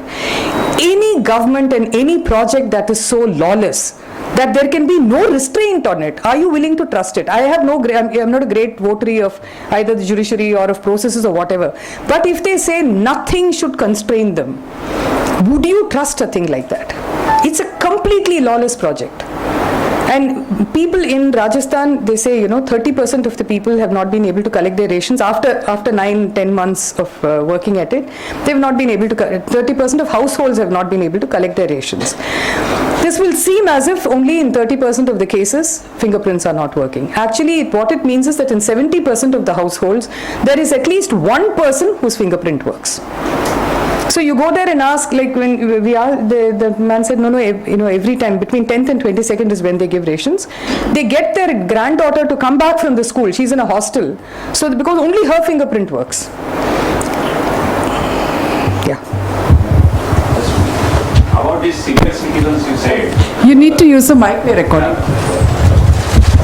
You said about the senior citizen, just that they are not allowed in the trains just because they cannot.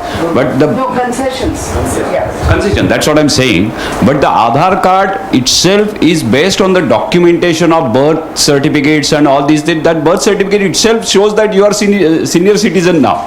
So how one thing which is based on some document, and you are saying just because that document is not there, and if you can show the birth certificate, you are not accepting that document as a senior citizen.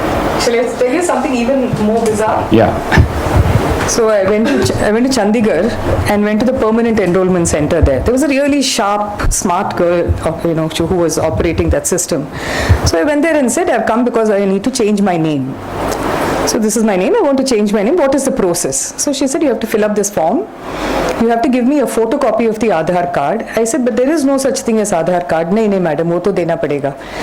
Then I said, they told me that it has no value, it's only number attached to biometrics, so I threw it away. She said, nahi, phir jaake lana padega. Without that, we can't change any information here. Then, the third was even more interesting. She said, you have to get me address proof. I said, but this is my address proof.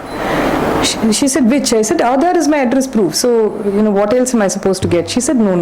If you want to, but I said, I'm not asking to change my address. I only want to change my name. And when I go anywhere else, for address proof, I use this.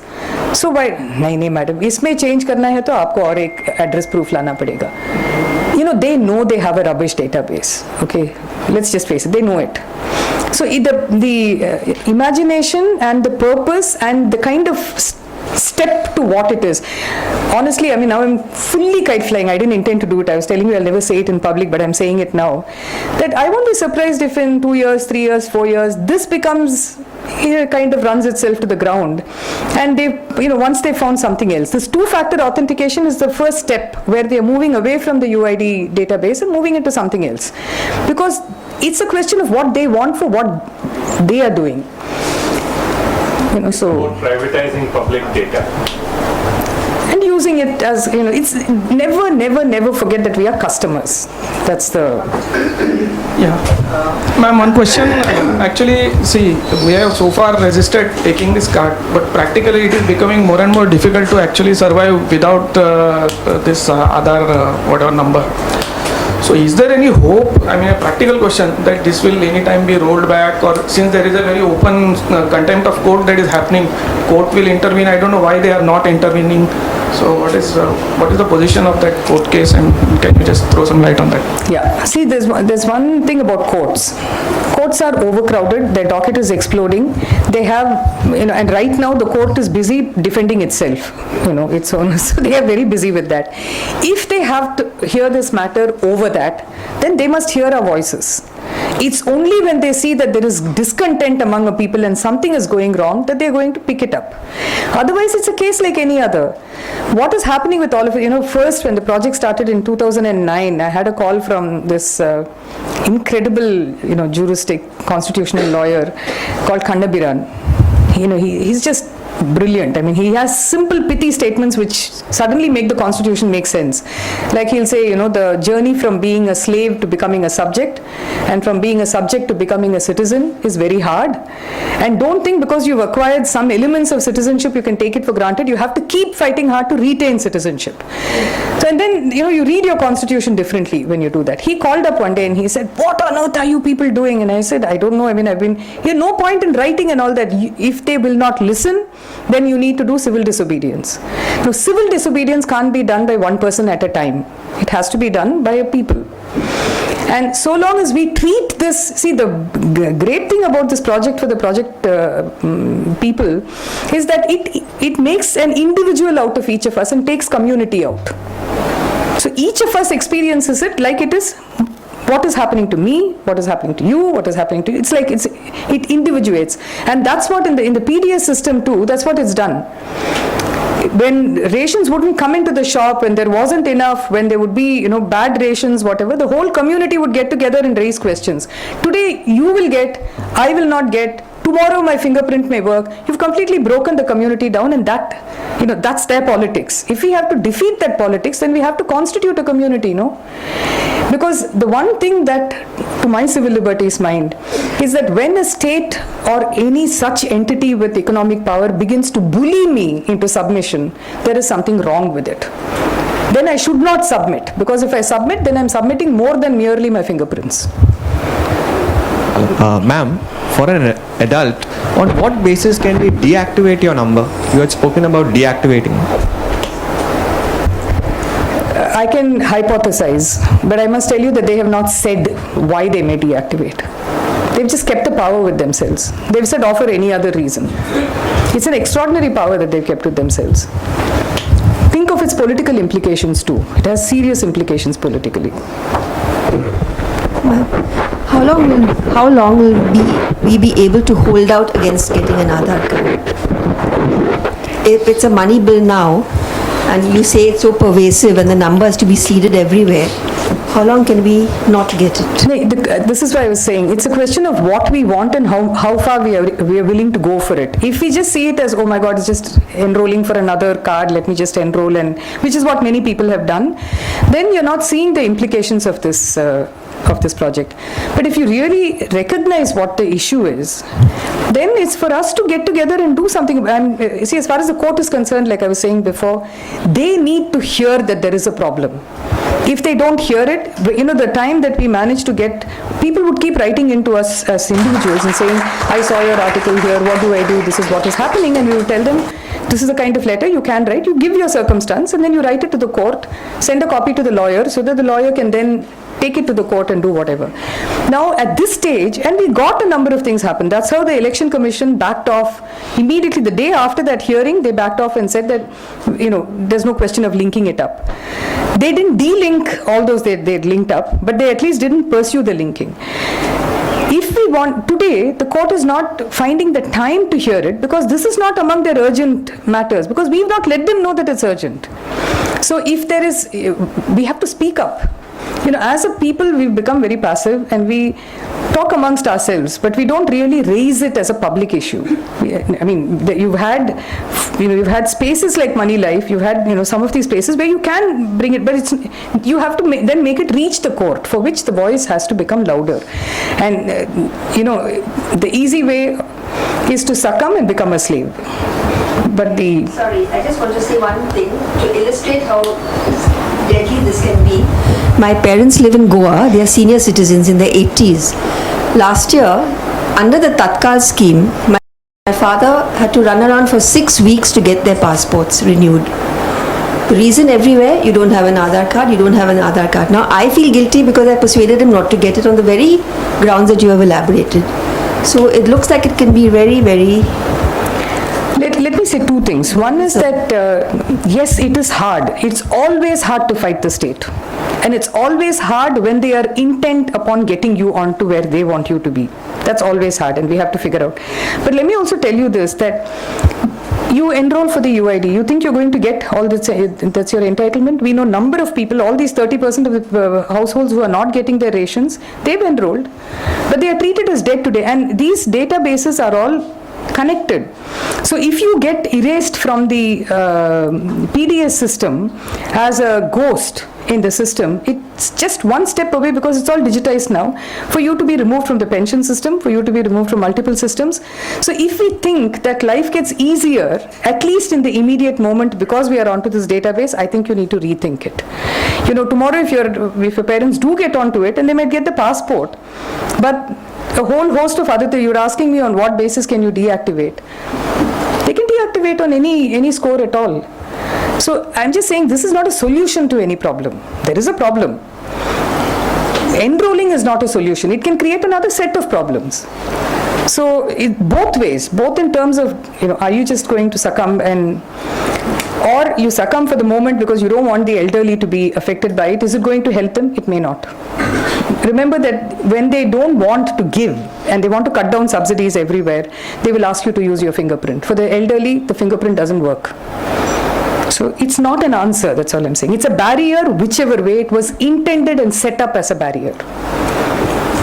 So the banks had recently introduced something known as linking the Aadhaar number with the account. So can you focus on the benefits or drawbacks of that? With banks, in general, the general rule itself is that if any agency wants something from you, some information from you, they can only ask that which is relevant for their functioning. So for instance, when I went to the bank, they gave me a form where they said, how many children do you have, which colleges or schools, what is their level of, I said, why do you want all this information? No, tomorrow if you want an education loan, then we can think of it. And I said, tomorrow if I want, I'll tell you tomorrow. You don't need to know it today. So, and if you notice what we do, you go to a shop and that fellow will, give you some whatever pair of glasses and then say your mobile number, and you will give it to him. right? Why do you give all kinds of people all kinds of data? This has become part of the way in which we have let it slip. They're becoming data rich. Yeah, somebody, no, you are not becoming data rich. Somebody is becoming data rich. But the thing is that in a bank, they are breaking the law when they do this. In colleges, in universities, they are saying, we will not pay you your salary unless you give us your UID number. That's contrary to the orders of the court. So when you give them all those orders, they say, we don't know, but the government has ordered. Now, if this we do not learn how to fight, then we give up life. Then we live as, that's what I'm saying, we have a choice. We can either live as slaves or become slaves, or we can fight back. If we are not heard, and if we are not heard in a voice that resonates, this is what will happen. And there are at least 10 individuals here who are having problems. Why do we not hear the 10 together? Why are we hearing them individually? Because that's what this project does. You can't let it do it to you. That's the first lesson we learned in civil liberties. Rosa Parks, when she sat on that bus, she didn't sit on it only because she was tired and then get picked up and taken away. She had training in civil liberties. When you have to resist the state, when you have to resist people who want you to do things that are not correct or fair for you to do, you have to learn how to do it. It's not a one-day thing, but we've had 7 years and we should at least start learning now, no? In this connection with the what you call cashless transactions, there was an interview of the CEO of Niti Aayog, Mr. Kant. He mentioned that you can use Aadhaar thumbprints, you can make your mobile at that economic forum thing, no?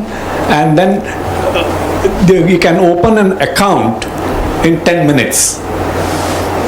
Now, after hearing you, with all the possible problems that exist or will exist, I suppose this is the right way that can get people out and protest. Because if it's going to fail on cashless part of it, the poor will have no other way. They don't get ration, they don't have money. So I suppose there will be some kind of major protest coming up. But I'll say this, we are asking too much of the poor. This whole UID, the failure of the system is now being, the UID used the poor to say, oh, it's for the poor, poor, poor. Now the poor are having to stand up and say, listen, we are dying. How much do they have to bear? And at what point will we step in and take some responsibility for it, no? I went in July, end July to meet some of these people. It was crazy because I went to meet one woman in a village who had been denied her pension because she was declared dead. So I met her, she had a UID problem. They were telling her, after the UID, you have to go to the ration shop and put your fingerprint. If you don't put your fingerprint in the ration shop, then you don't get rations. She's 90, hardly able to stand. When we were outside the window and we were asking her to just open the door, it was scary to see her just getting up and trying to, get to the door, but spunky woman. And she came and opened the door. She had a little, that lantern, that little small one, which she wasn't lighting. It was in the evening, and Shankarji was saying, why are you not lighting that lantern? She said, no, that's the last bit of oil I have. I'm keeping it for an emergency. Because she hadn't received her pensions. She had one roti. After these people intervened, they managed to get her gehu. So she was able to get one roti from the neighbor. When she would get the pension, she would give the neighbor some money, and that the neighbor would carry the ration card and collect the rations and come, keep it with her and cook for her and give, because alone, old. The ration shop fellow had said that if you don't come and put your fingerprint, how do I give you the ration? This is the system now. So a 90-year-old woman has to go to that shop and put her finger, which doesn't work. And this was on 25th of July. By the 19th of August, she had died. And you watch that deterioration. Now you can't say that she died of starvation. You can't say that she died because of the UID problem. But this happened. And there was no help in any of the system. And there are 3 others to whom this happened. But in that one evening, in my imagination, and this is where I went completely wrong, I thought that there will be a problem with the system which will replicate itself over people. It's only that, and after that I've gone many evenings, it stopped surprising me. But that evening was an eye-opener for me, because I realized it's not one problem. It's different problem for different people. So you step out and I meet this person who's not got, she's got the Aadhaar number, she's got a ration card, because the rations are made in the name of the woman now. But she's not able to get an NREGA card, job card made, because her husband is not able to get an Aadhaar card. So the UID card he's not able to get because he's gone and enrolled multiple times, it's not working for him. And in the NREGA, you have to be, the head of the household is the man. And so if he can't be enrolled, she can't get a job. So no job card for her. You go to the next one, there's a woman who's mentally unsound, disability. So she's got 3 children, and one shrunk man who's her husband. She used to get disability pension, and she's not able to enroll for the UID because her biometrics don't work. She's not able to still herself sufficiently to get it. Because she's not enrolled and she's not getting a disability pension, the pension that used to be given for the children, because they have a disabled parent, that has got stopped. So that household, from getting 4,000 rupees a month, is getting nothing today. And the next guy you go, he was a child worker who went to Punjab and he had his hand caught in the threshing machine. He's come back. He said, Mera to mil gaya, Aadhaar card. So I asked, how did you put your fingerprint? He said, nahi, wo main aise laga sakta hu. So that chap who came to enroll, he said, nahi, koi baat nahi. He called somebody and had them put it. So they just change it around a little bit. And you can, if you put like 3 fingers like this in one, it changes that biometric. And he got his card. Then I had to tell him, I said, please go to the permanent enrollment center and tell them that you're a biometric exception, because tomorrow you can't access your own money. So it's like, and there were 9 things like this on one evening. And just over, 1.5 hours. So if you go out and see, you'll find that the problems are plenty. There is nobody. See, the grand thing about the system is it is digital. It is presenceless, literally. Administrators are told your job is behind the MIS system, not in the field. You know what a struggle they had when that pension thing happened, to get that administrator, to get a collector to come to that place and just see that the person is alive. It was a huge struggle. So these are systems which are destroying what exists on the ground.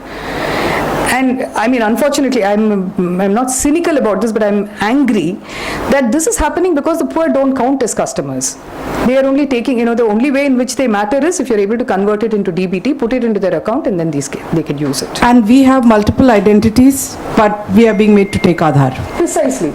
Would you tell the audience a little bit about the court cases that are presently filed and what is the scope of them? See, the case started getting filed in 2013 in February, because that was Justice Puttaswamy's case which first came to the court.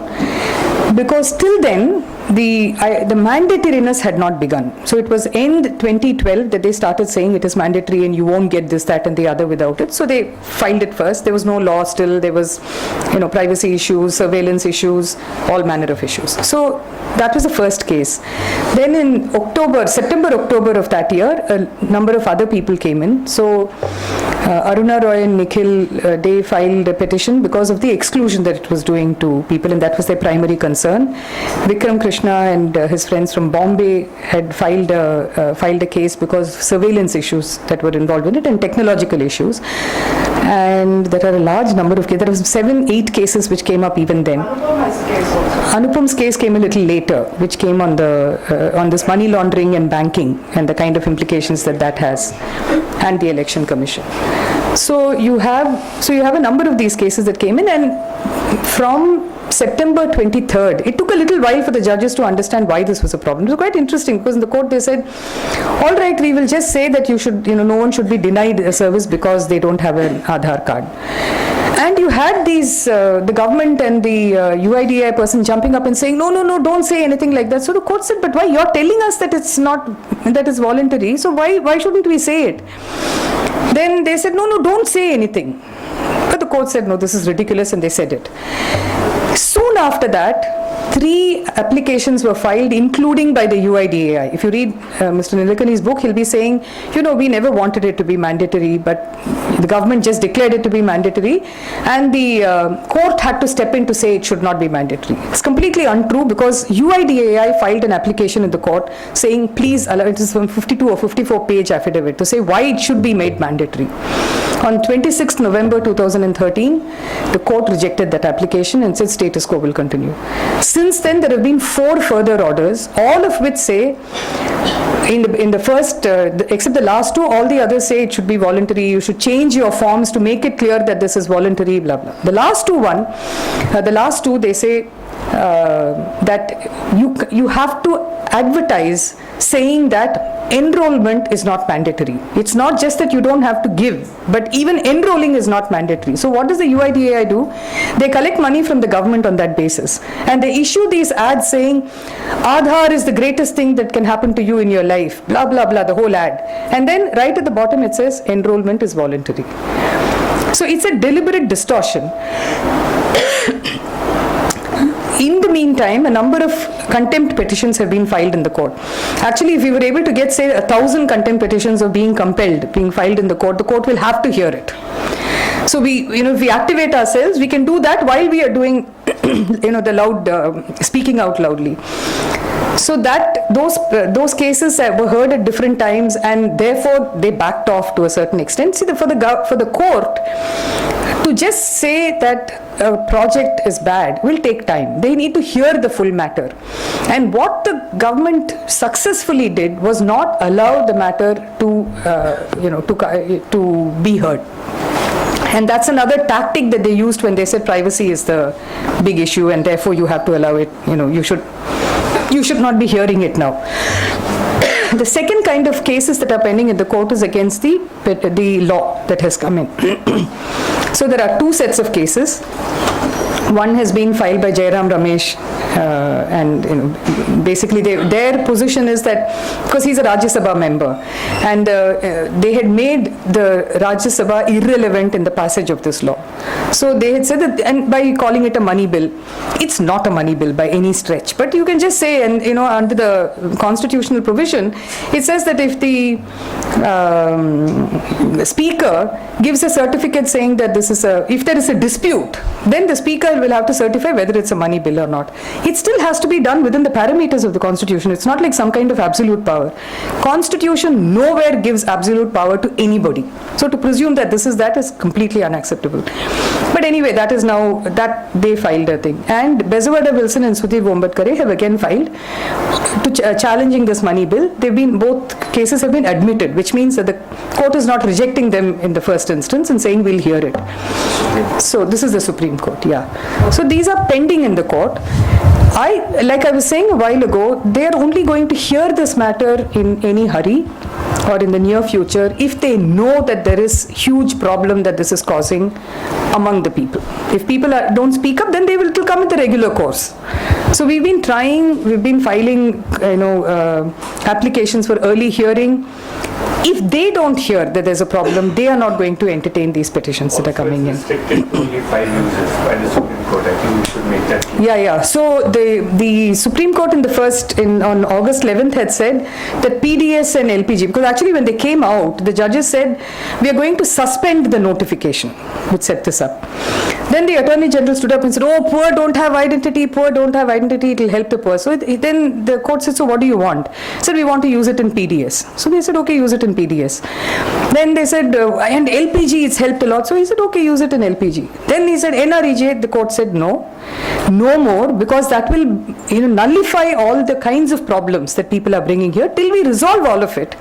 And in fact, in the court, the judge said that we will give you a reason for wanting the larger bench to be constituted. The government should want that this case be heard. So if we make it difficult for you, you'll make sure it's heard quickly. What did they do? Instead, they went in an application to the Chief Justice at that time, Justice Dattu. And Justice Dattu says openly, in his 5-judge bench is set up, he says in that we have only assembled to hear what the Attorney General wants. I've never seen an order like this before. He says we are only here to deal with that. And even he, who was willing to give the court, give the government what they wanted, said that, listen, he's saying, he's promising it will be voluntary. So there's no question of it being mandatory. So, it's okay, thank you. Bring the water egg off. So, this, he said there's no question of it being, it has to be voluntary. And you can, at that time, the Attorney General also came back because the Prime Minister was very upset. He was saying, Jan Dhan Yojana is my thing. How can you allow it for PDS and not for Jan Dhan Yojana? So they came and said, we want it for Jan Dhan Yojana. So then they said, all right, we will allow it to be expanded to 4 other categories. So EPFO, Jan Dhan Yojana, pensions, and one more. That's it. You can't expand it beyond that till the court has heard and decided on all these matters. They've just merrily acted as if this order doesn't exist. Now they want to tell us that, oh, the law has come, so there's no problem at all. You don't need to do anything with it. The law does not nullify that court order. The court order stands. So this is just, So using it in banking transactions is a contempt of court. Yeah, totally. Actually, most of the things, using it in ICRTC, using it in passports, using it, all these are in contempt of, a direct violation of court orders. Do you see a situation similar to that of enemy of the state kind in India because of this? I hope not. See, the thing is, through the 6-7 years that I've followed this project, there are 2 things that I've tried to avoid. One is no conspiracy theory, because I actually find they're saying all these things openly. There is no need to look for a conspiracy theory. And there is a way in which, there are friends of whatever formed, and you can see that there's no great. And the other is not to be alarmist. It's sometimes difficult. I'm not going to say it's not. But I do think, even if this is not something that I'm seeing immediately translating itself into an enemy of the state kind of thing, I still think we are foolish if we don't learn from history. And history does tell us what happened in totalitarian governments and how totalitarianism can get created through this. So it's stupid for us to say that it's all right, we are all good people. We are not democratic people at all, actually, because if we were democratic, then our voices would be heard. But that's not happening. So we are not totalitarian yet, but do we want really to put it to the test? That's my only thing. But I'm not alarmist about this still. I think this banking thing that they've brought in, the cashless thing that they've brought in, is much more damaging than most other things I've seen. Because if you hear the talks and if you hear the talk around it and you listen to the YouTube videos, you read what is being done, it is like supplanting one imagination with another without a basis. So in a country where people are not just financially illiterate but illiterate, and where poverty exists in the way in which it exists, where people who are literate don't really know what many of these systems mean, to just to make it compulsory. Now I hear that Chandrababu Naidu is going to come in, he's going to get into some kind of an agreement where everybody is going to be given a mobile phone. So it's like you give the mobile phone and you've created magic, no?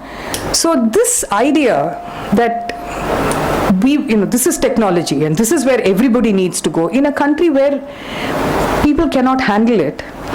It is the subjectification of a people, but it's more than that, because if they destroy the one system of trust that exists so far, I'm not going to hold a brief for banks and say they should remain forever and ever. That's not the point. But if you're going to shift out of them, then it has to be to an equally secure system, at least an equally secure system. That is not what we are producing. We are producing something completely outrageous, and it's the imagination of a few people. Okay, few people can be geniuses, but I think it should be put to the test before you go in for general adoption. So that's kind of non-alarmist answer that I can offer. Anupam, you have any comments? Come here. I was just wondering, Ms. Ramanathan, are you aware of the New World Order? A, I'm sure you are. So this whole thing is tying up to that. B, this demonetization is demonization. So basically there is an evil hand in this whole thing and they are fully aware of it. Thirdly, this has happened in 9/11. Fourthly, this is an Illuminati language. And I just want to say that I have read your paper the day this happened. From that day, the nuclear agreement and on, when I heard about your paper, and I was so alarmed that till today I have not been at peace.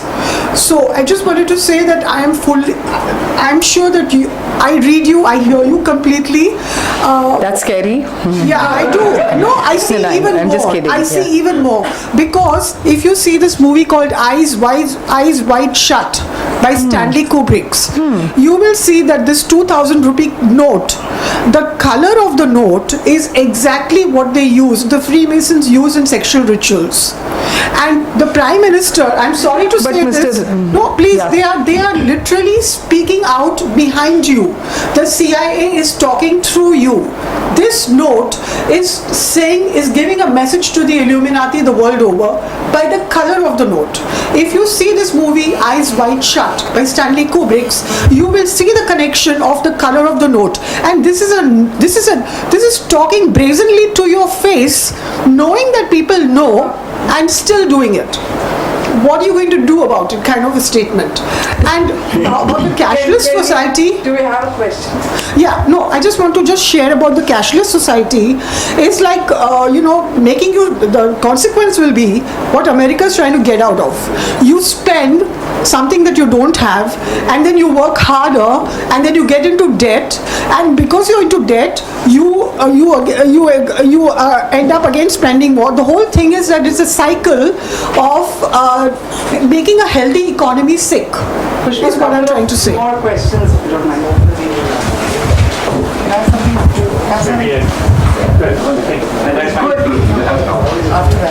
Okay, just maybe to supplement what Usha said, I think on the bank. It's not on. Yeah, I can talk from here. So I think firstly, let me thank Usha for priming me on Aadhaar way back, 5 years back, and I was quite neutral, and first time my antennas went up when I happened to chair a session where amongst all the panelists there was only one person who talked in favor of Aadhaar, and I think the discussion when Usha talked about the various issues, I really started thinking that there must be something wrong about it, and started studying it. And I think I soon realized when I went through the documents that the real big issue that's happening is that there must be a motivation why this is being done. And everything starts with power and money. And if you look at these two things, I think the money part is coming out very strongly now. So I think there are two things that I would like to point out in addition to what Usha said about the money part. Way since 2008, when the NPCI was formed, there was a systematic effort to destroy the security of our banking systems. So despite a spirited resistance by the Reserve Bank of India, the KYC was diluted. Firstly, Reserve Bank of India was trying to point out repeatedly that we cannot accept the UID number as a KYC because it violates, the extant guidelines, the Basel standards, the anti-money laundering rules. And despite that, due to pressure, in January 2011, they actually diluted the KYC. And at the same time, because the Reserve Bank had put up a spirited fight, they said that, okay, if we have to succumb, we'll allow only small bank accounts to happen, which will be subject to anti-money laundering rules. So the UIDAI was still not satisfied. So what did they do? They put on more pressure.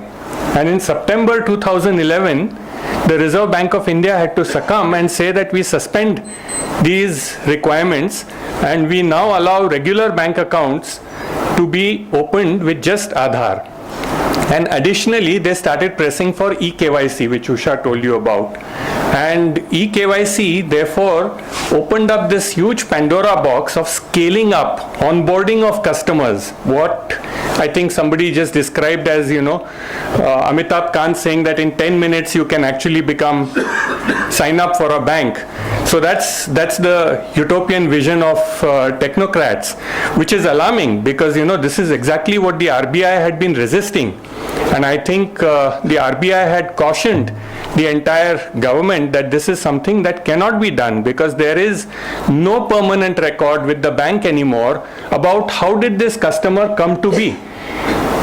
So if there is no permanent record of how this customer came to be, there is no way for you to actually track who transferred money to whom. Firstly, as Usha rightly mentioned, there has been no audit or verification of the entire Aadhaar database. And if there's no audit and verification, it is anybody's guess as to how much of this is fluff. How many ghosts exist in Aadhaar, how many duplicates exist in Aadhaar, how many fraud entries exist in Aadhaar.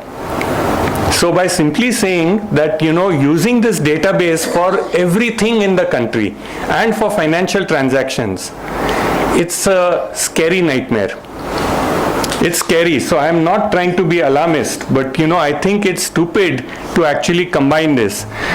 Now, if you look at Aadhaar-based payment systems which have come into being through the NPCI, they actually eliminate the trail of money from one person to another. And because of shortage of time, I'm not going to describe that.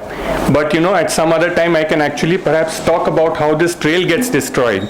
Similarly, the unified payment interface, which is being promoted by, no less than the CEO of the Niti Aayog, strangely enough, without any white paper, without any study, without any understanding of what it does, how do you actually ask to use a system which anonymizes the person who's making a money transfer?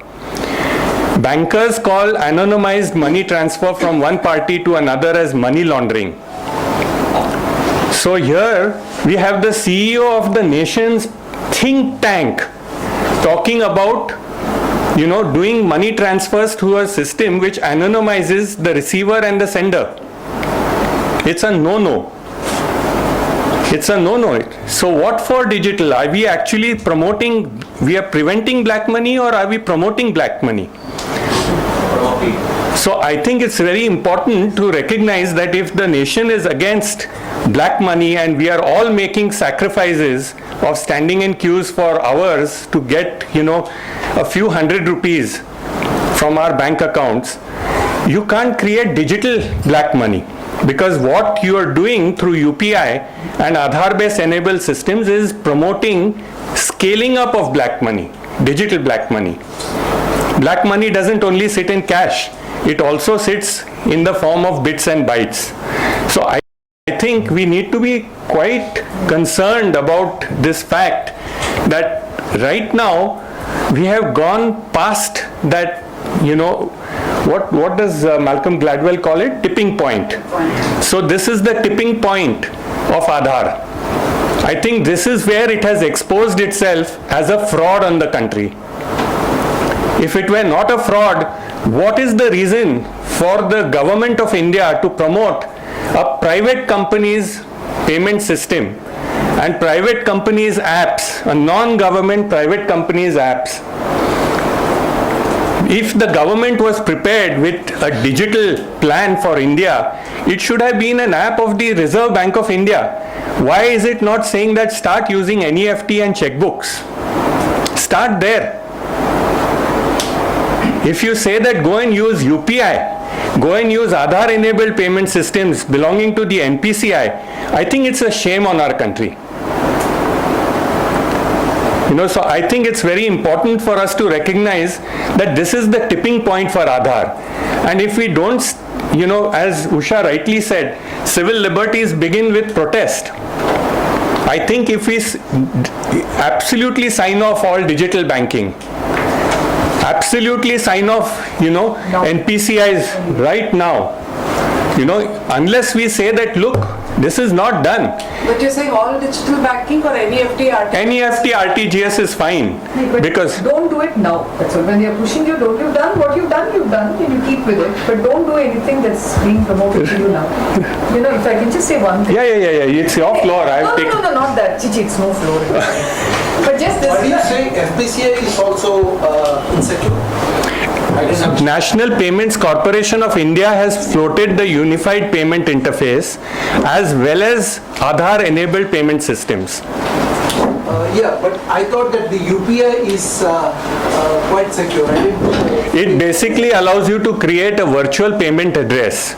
A virtual payment address is basically, they say you don't need to provide anybody with your account number. When you do that, Who you are, you can hide who you are. Exactly. But actually link your account. Yeah, that's what I'm saying. The anonymization process is only, at the front end. At the back end, it's... No, it's your address is resolved by NPCI for doing a credit debit transfer. The actual account number is not stored anywhere in the process except where you created it. So therefore, on the records of both the receiver and the sender, it's going to be your virtual payment address which is going to reflect.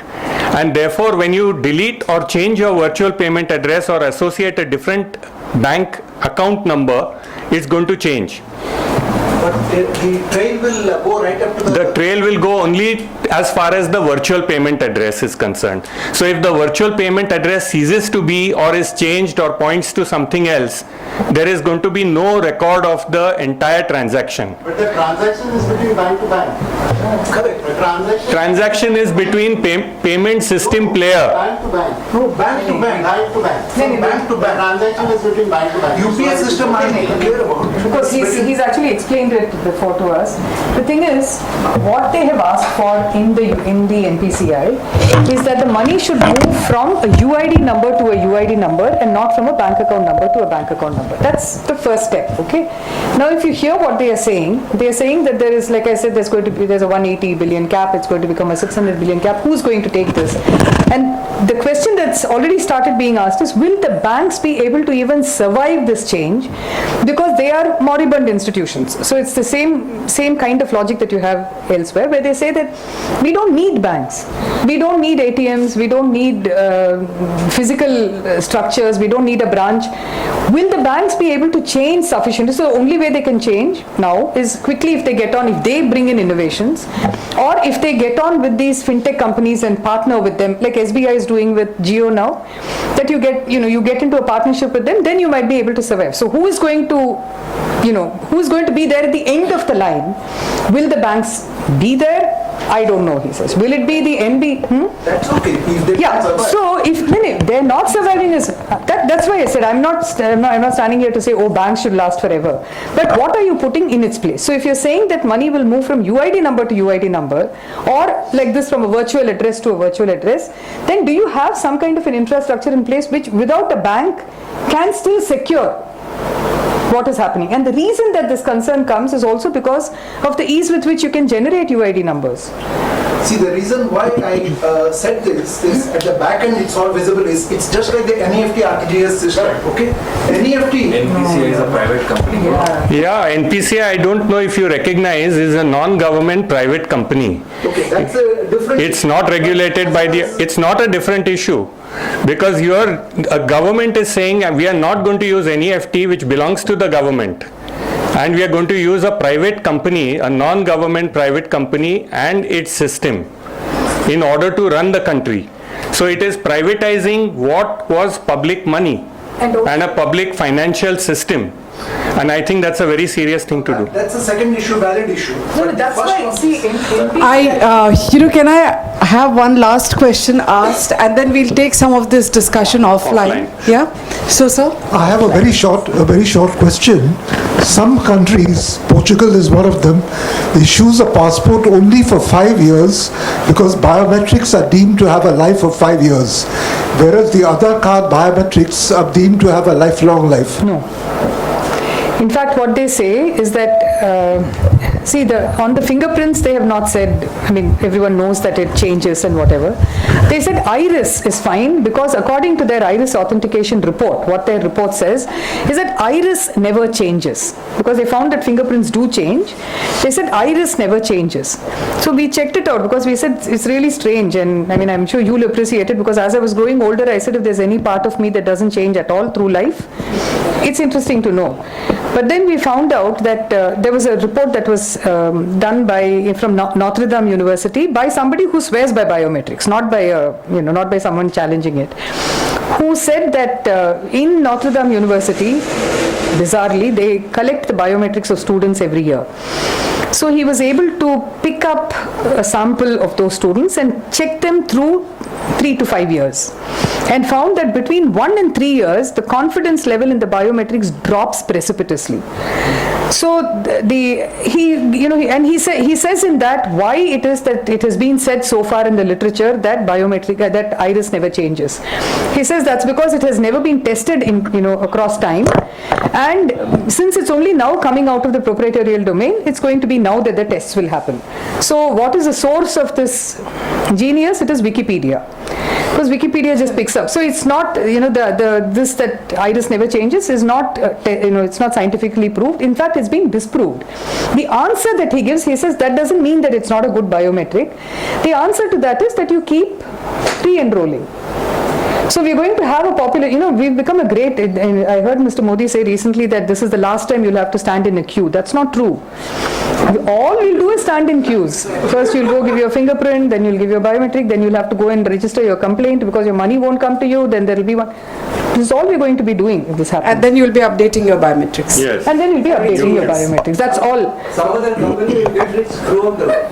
That's okay. Some people let them get rich, I don't mind, but not at the cost of this, that's all. From a technology viewpoint, the only biometric which has a very, very low probability DNA. used is DNA. Yeah, so Which is very costly. So, no, it's not only costly, I'm sure there are many other issues in it, no?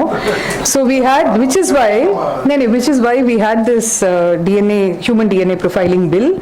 They wanted that all of us should database our DNA and that they will create a data bank. And we had to fight tooth and nail because there was one team of people, like you have a cabal here, you have a cabal there. And they wanted it and we were like, no way. So I think we've managed to dilute that considerably, but I don't know. We'll see when the bill comes out. Just watch out for it and please react. Okay, thank you very much. And I think, we've had this session until 7:15, which never happens, which shows there are really so many questions to be asked. And I once again extend my invitation to you that next time you're here, let's handle another aspect of this issue. And thank you so much for coming here and spending time. Really my pleasure.